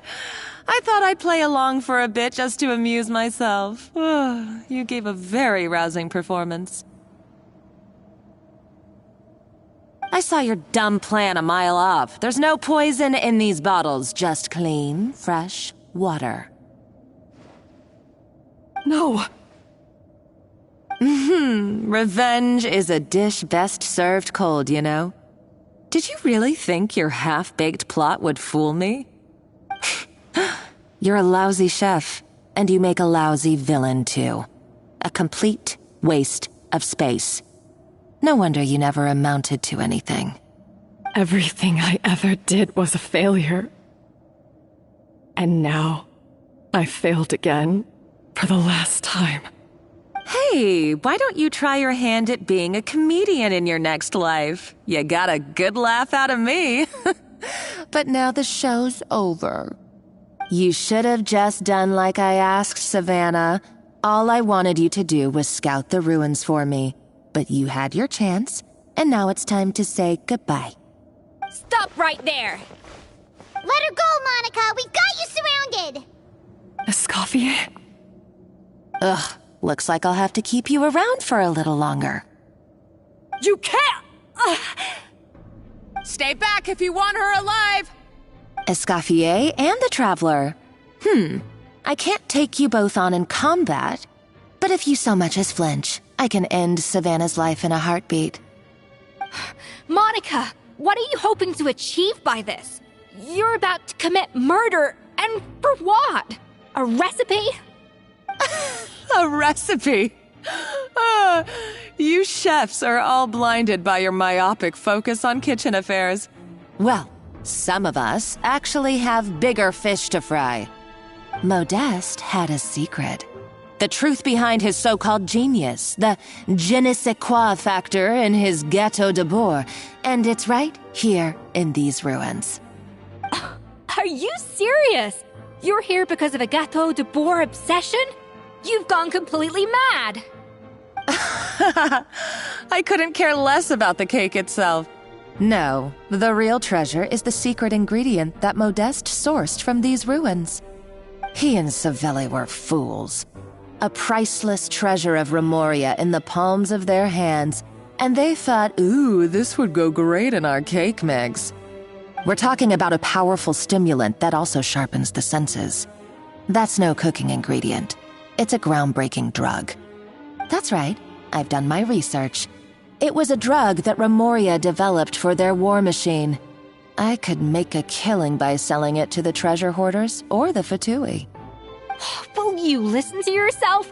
You're completely delusional. My eyes are wide open. Just wait till I get my hands on this treasure. You'll see what a fool you've been.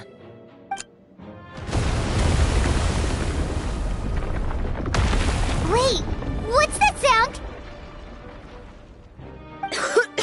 Just when I thought she couldn't get any crazier. She's lucky the whole place didn't collapse. Uh-oh, Savannah's gone too! Monica must have taken her. Oh, what a coward. She's only taken her hostage because she knows that she's no match for you. That's true. Even if she finds the treasure, she'll need Savannah alive if she wants to get out of here in one piece. Oh, well, our path's been blocked, so let's look for another route.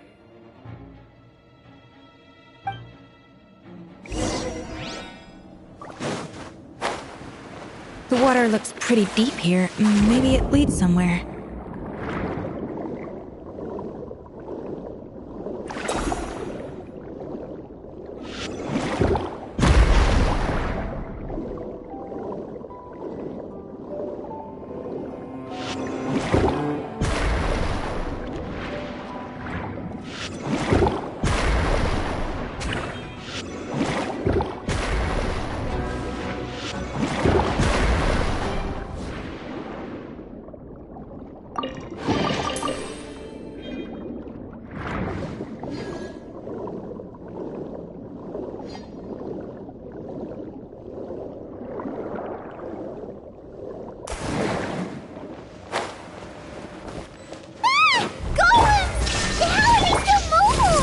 They were probably awakened by the explosion just now. Alright, Knife Skills 101. Time for some rough chopping.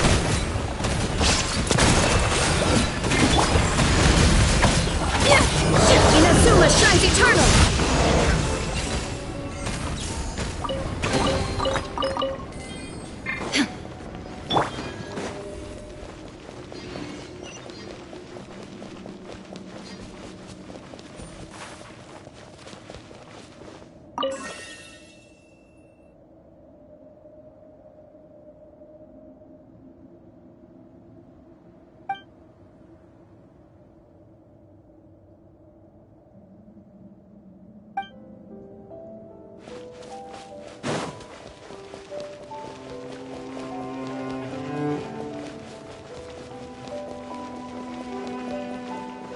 Another door? Guess we need to prepare another feast for our guests.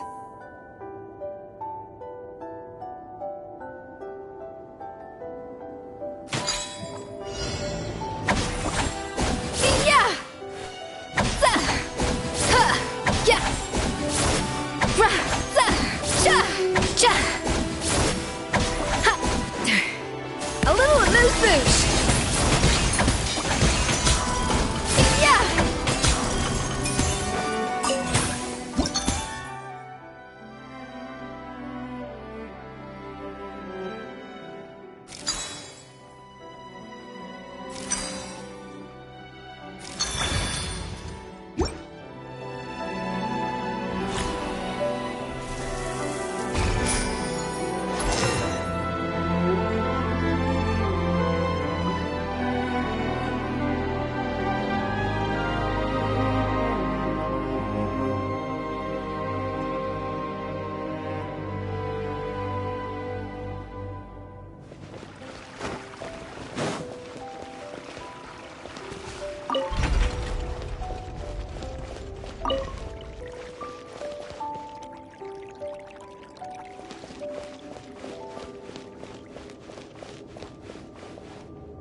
It seems to really like the texture of Rome maritime flowers.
Allow me a proper send-off from the Spina with love.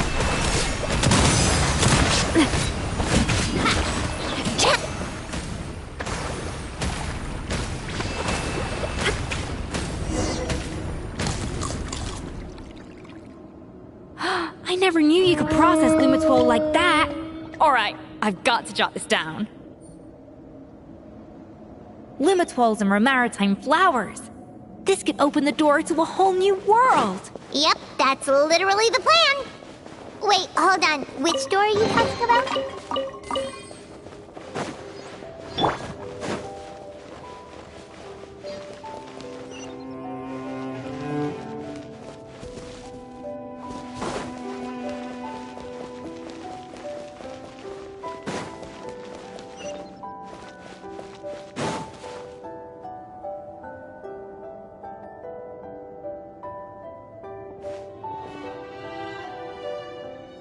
That's strange. These don't look Romorian to me. More like last century Fontaine. Adventurers from last century Fontaine, huh? Oh, Modeste and Savelli, do you think they camped here? By the looks of it, this was a one-person camp.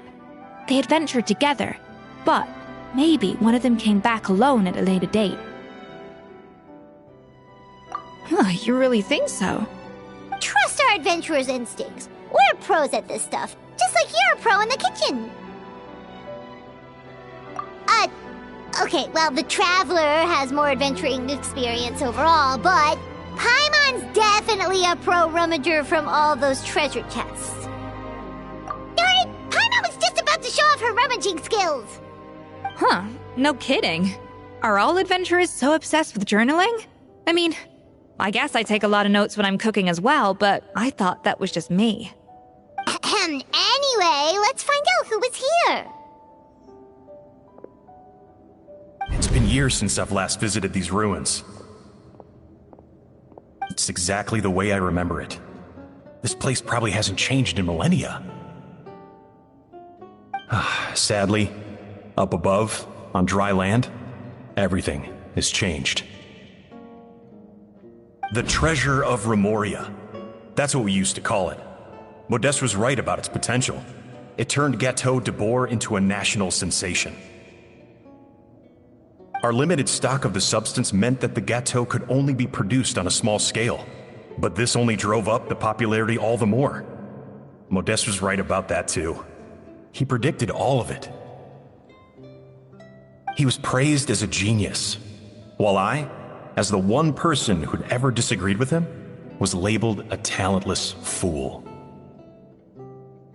Modeste tried his best to console me, but I knew better than anyone just how great the gulf was between us.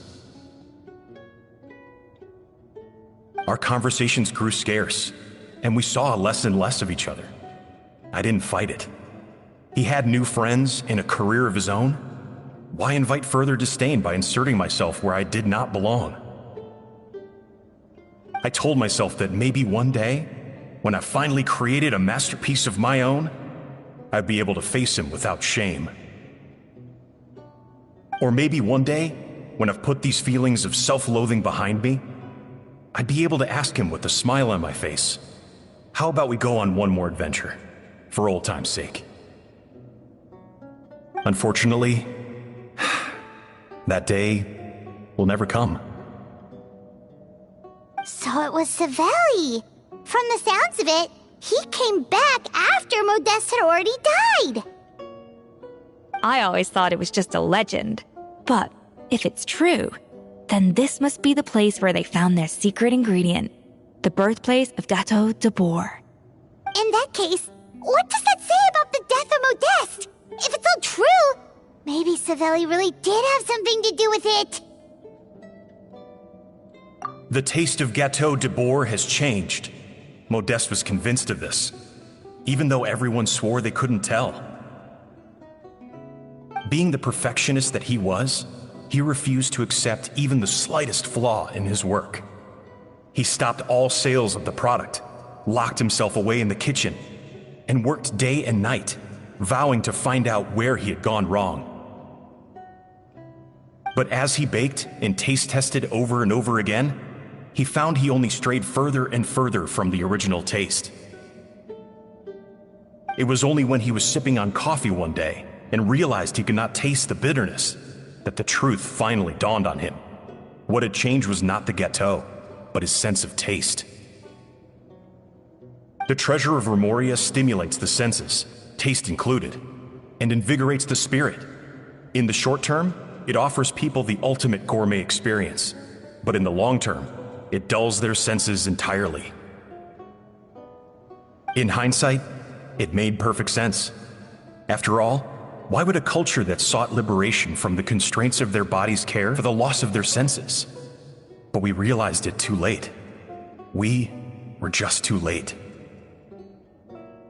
Over the course of his many culinary experiments, Modeste exhausted the remaining supply of the treasure of Remoria. He consumed it all himself. The finest culinary talent of his generation now faced a future in which he would never be able to taste anything ever again. Finally, in despair, he took his own life. And because we had become estranged, I could not be there to stop him, to offer some words of comfort, or even to say goodbye. Yet despite everything, he sent me his final letter. The treasure of Remoria? Guess Monica was really onto something. It really was a kind of drug. So, Modeste chose to end his own life. Then, why all the rumors that Savelli murdered him? Also, neither the Codex nor any other contemporary records make any mention of the treasure of Remoria. It's almost as if someone deliberately erased it from history. Modeste told me everything in his final letter. His was a tale of how even a genius could fail, and how much more devastating it is when it happens. Did he hope I would gain some personal catharsis from knowing the truth? Or maybe he wished for me to warn the public about the dangers of Gateau de Bourg, proving that I had been right all along. But if the public ever learned how Modeste's greatest triumph became his undoing, his fall from grace would be swift and merciless. 1 minute a genius, the next a joke. It would surely spell the end for his restaurant too. What would be his legacy then? How would future generations view everything we built together? I fear the scorn I have faced these last years would pale in comparison to the scorn shown to him by the history books. I cannot let that come to pass. I will do what I must to protect his name. It will mean tampering with his notes to remove the damning details, leaving mere fragments of our story behind. It may lead his family to suspect me of having a hand in his demise. But if that's the price of destroying all evidence of my crimes, then so be it.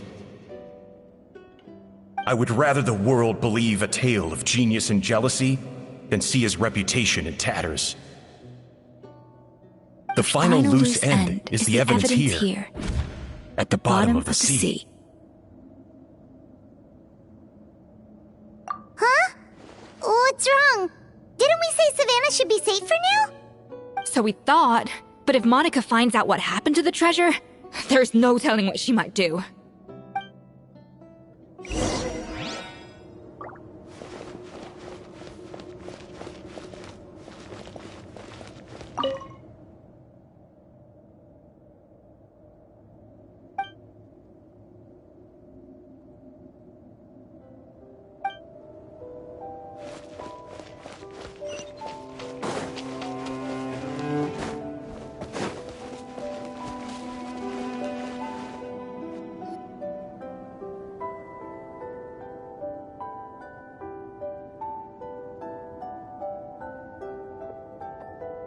The treasure of Remoria.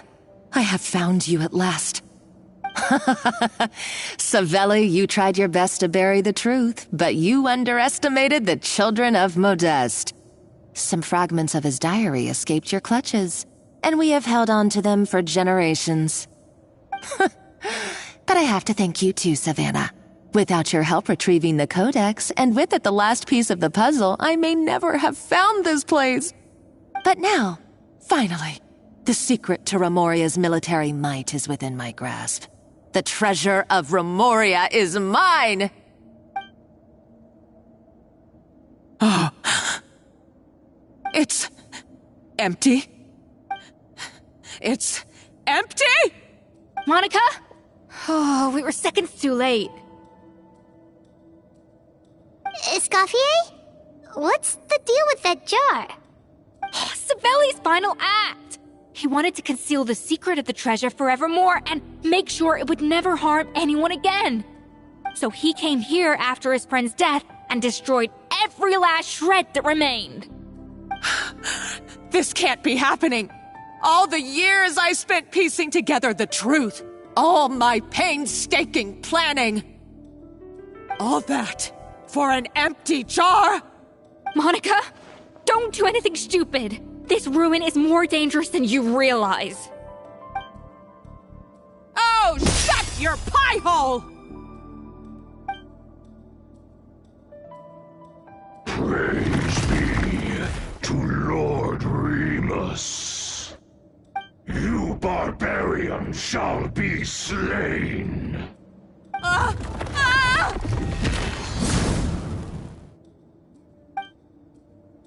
She's a nutcase! A liability to herself and everyone else! Well, now it's up to us to clean up the mess she's made. Take these golems out! Fire! Well, withdraw. Watch out!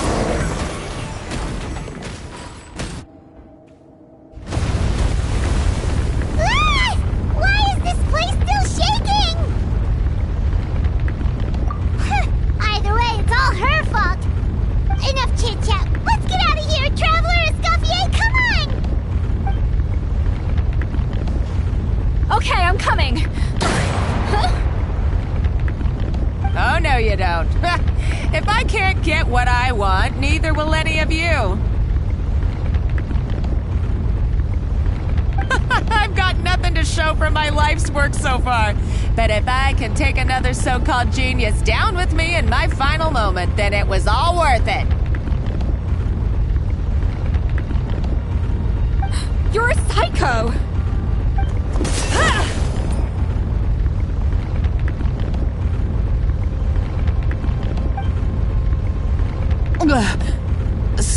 Savannah? Oh, when did you wake up?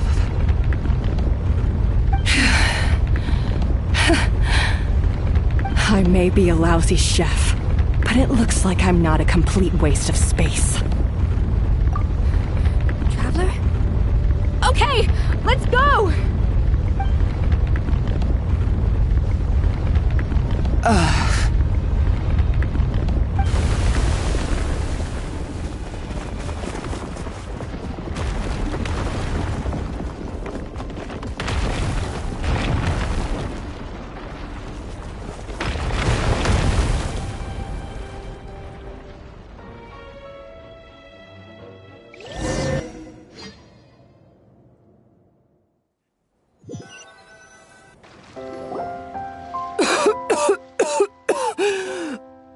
Escoffier! Savannah! Traveler! And Paimon! Venegem, what are you all doing here? What did you expect us to do? Stay at the restaurant and sit on our merry derrieres? While the Traveler and Escoffier were out here risking their lives? We had to do something. Even though that something ended up being, well, waiting for you here instead. I don't deserve any of you. And I certainly don't deserve to be your head chef. It was my fault Escoffier had to leave. Then I couldn't live up to her standards. I acted like a tyrant in the kitchen. And now I almost got myself killed. Come back, Escoffier. Come and be our head chef again. I'll never be able to replace you. Okay, so everything I said to you the day I left, it just went in one ear and out the other? Huh? Sorry, I was kinda in my own head at the time. All I could think about was the Lumiline situation. What was it you said again? Forget it. It doesn't matter. Anyway, I didn't leave this job because of you. And you're not nearly as awful a chef as you think. If you were that bad, why would all your staff show up here for you? Escoffier's right. Sure, you nitpick our work and get us to do things over a lot. But when it comes down to it, you're the one who's always doing whatever it takes to make sure the customers get served on time, every time. Things were pretty rough after Escoffier left, and Savannah's the only reason we've been able to make it through. Our customers know that Escoffier doesn't work for us anymore. But the fact is, they keep coming back. If that's not an endorsement of your work, I don't know what is. At the end of the day, we're all human, and we all make mistakes. All we can do is recognize where we get it wrong and do our best to improve. That's all that's humanly possible. No, I get what you're saying, but what I did to Firmin and to Escoffier, it's unforgivable. Well, about that, there's someone else here to see you, Chef. It's been a while, Chef Savannah. Firmin? I'm so sorry. I put far too much pressure on you. And the way I stubbornly refused to go and see you after you fell ill. There's no excuse. But I'm too late, aren't I? The damage is done. I heard that you can't even hold a kitchen knife anymore. Actually, I think I'm going to be just fine. Huh? We thought Firmin's problem was purely psychological in nature. But after the threat letter came to light, it got Firmin thinking. And then he remembered the tea that Monica used to give him every night. And as it turns out, she was lacing it with Lumiline the whole time. No way! Doesn't that cause nerve damage? It can. High doses pose a risk of serious nervous and sensory complications. But if you calculate the dosage carefully, you can control the extent of its effects. A small dose might simply make a person more emotional, whether that means more fragile or more hot-tempered. No wonder it seemed like you'd lost your edge. I asked my friends at the Fontaine Research Institute about it. They said that with the low dose I was taking, the risks are pretty small. They also fixed me up with some meds and said I should recover in no time. Well, that's what happens when you give someone a little bit of hope to cling on to. There's more. We believe that Firmin was likely not Monica's only victim. You mean she poisoned me too? Oh, so that's why Savannah's been so irritable this whole time. Let's not be too quick to blame everything on the Lumiline. That stuff can only amplify what's already there. So tasty food will seem like the most delicious thing in the world, while food you don't particularly care for will become utterly revolting. So you better make sure you reflect on your behavior and apologize to every single person you've wronged. I will.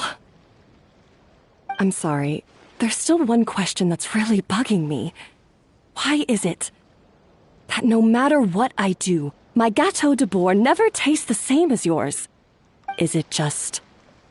is it because you're a genius and I'm not? It's because the heating element in your oven is broken, you silly goose. What?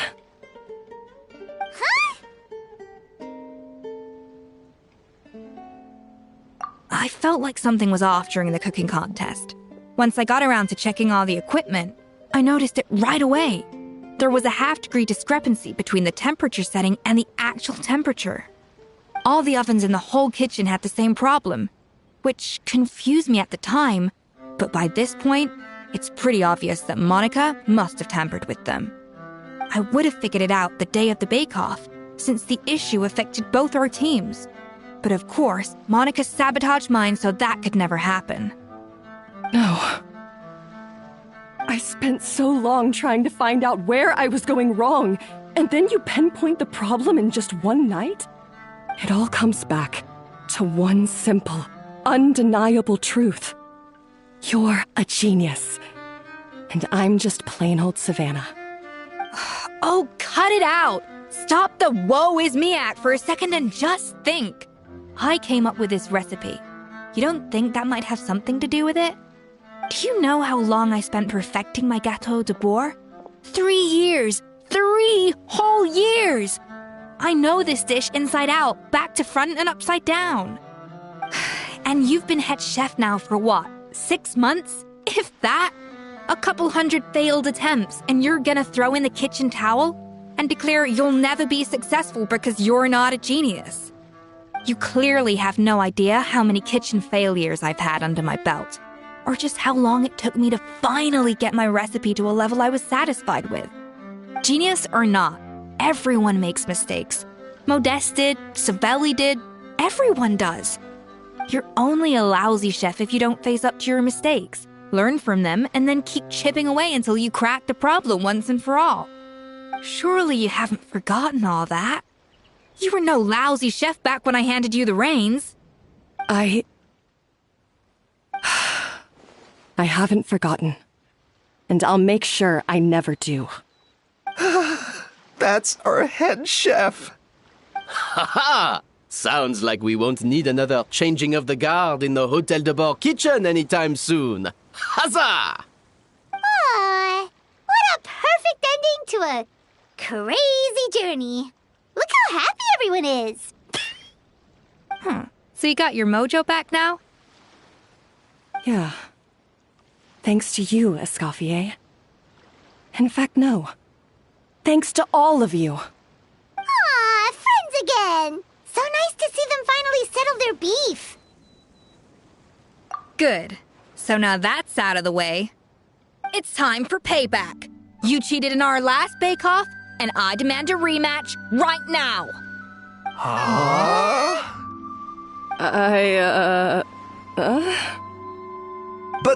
But that was mostly Monica's fault, wasn't it? Right. And also, does it have to be right now? Savannah's only just got her mojo back, and you barely escaped from a death trap. No excuses. This is a cooking contest between 2 top chefs, and nothing will stand in its way. So grab your spatula and get ready, because this rematch is happening today, right now, this instant. Hey, so, this whole time you were salty about losing? The second cooking contest commences now! This time, no more games, and no holding back!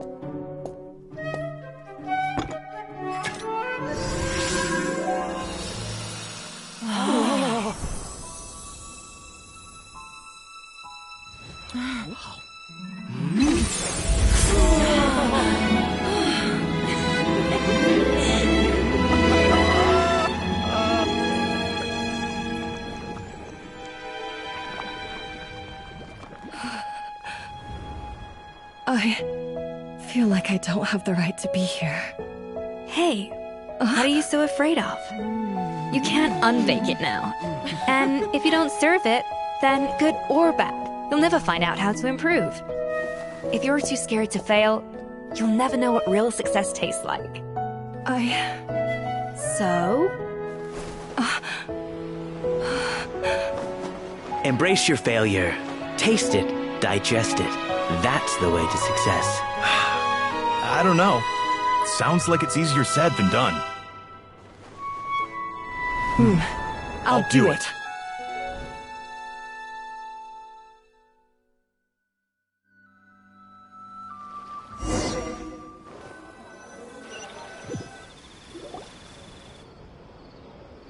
The results are in! A landslide victory for Escoffier! Quite rightly, too. Piece of cake.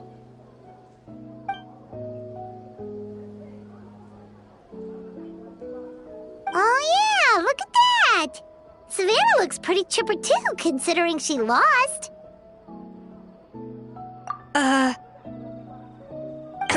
Now, where were we? Yes. Do you have any more questions for me after everything that's happened?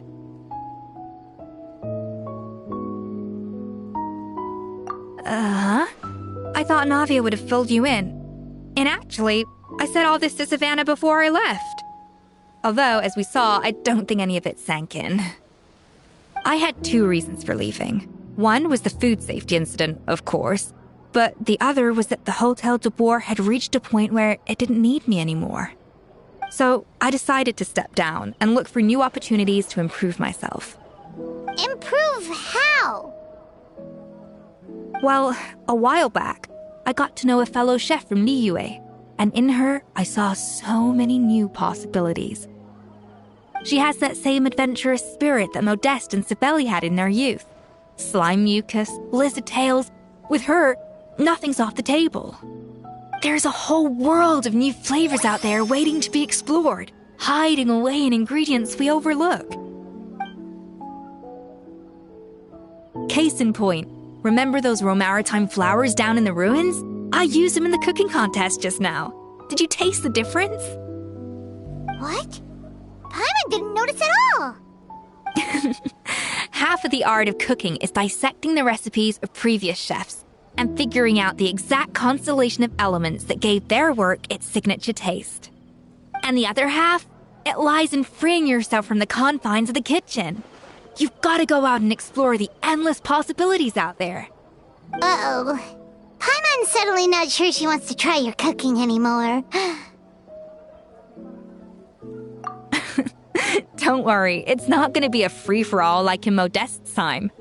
Before I put anything into my food, I'll obviously do my research, make sure it doesn't contain any harmful substances. In the meantime, take this. It's a recipe for Petit Gâteau de Boer revised version. I tweaked it to suit your needs as busy adventurers. Hope you enjoy, and remember, feedback is always welcome. All right! So, do you ever see yourself returning to Hotel de Boer? Oh, of course. I've already promised Vanishem that I'll come back every once in a while to make sure the quality of the food remains at an acceptable level. You know, Paimon's still a little disappointed that we never got to see the treasure of Remoria. Surely Monica wouldn't have gotten drawn in so deeply if it wasn't for all the mystery surrounding the original Gâteau de Boer.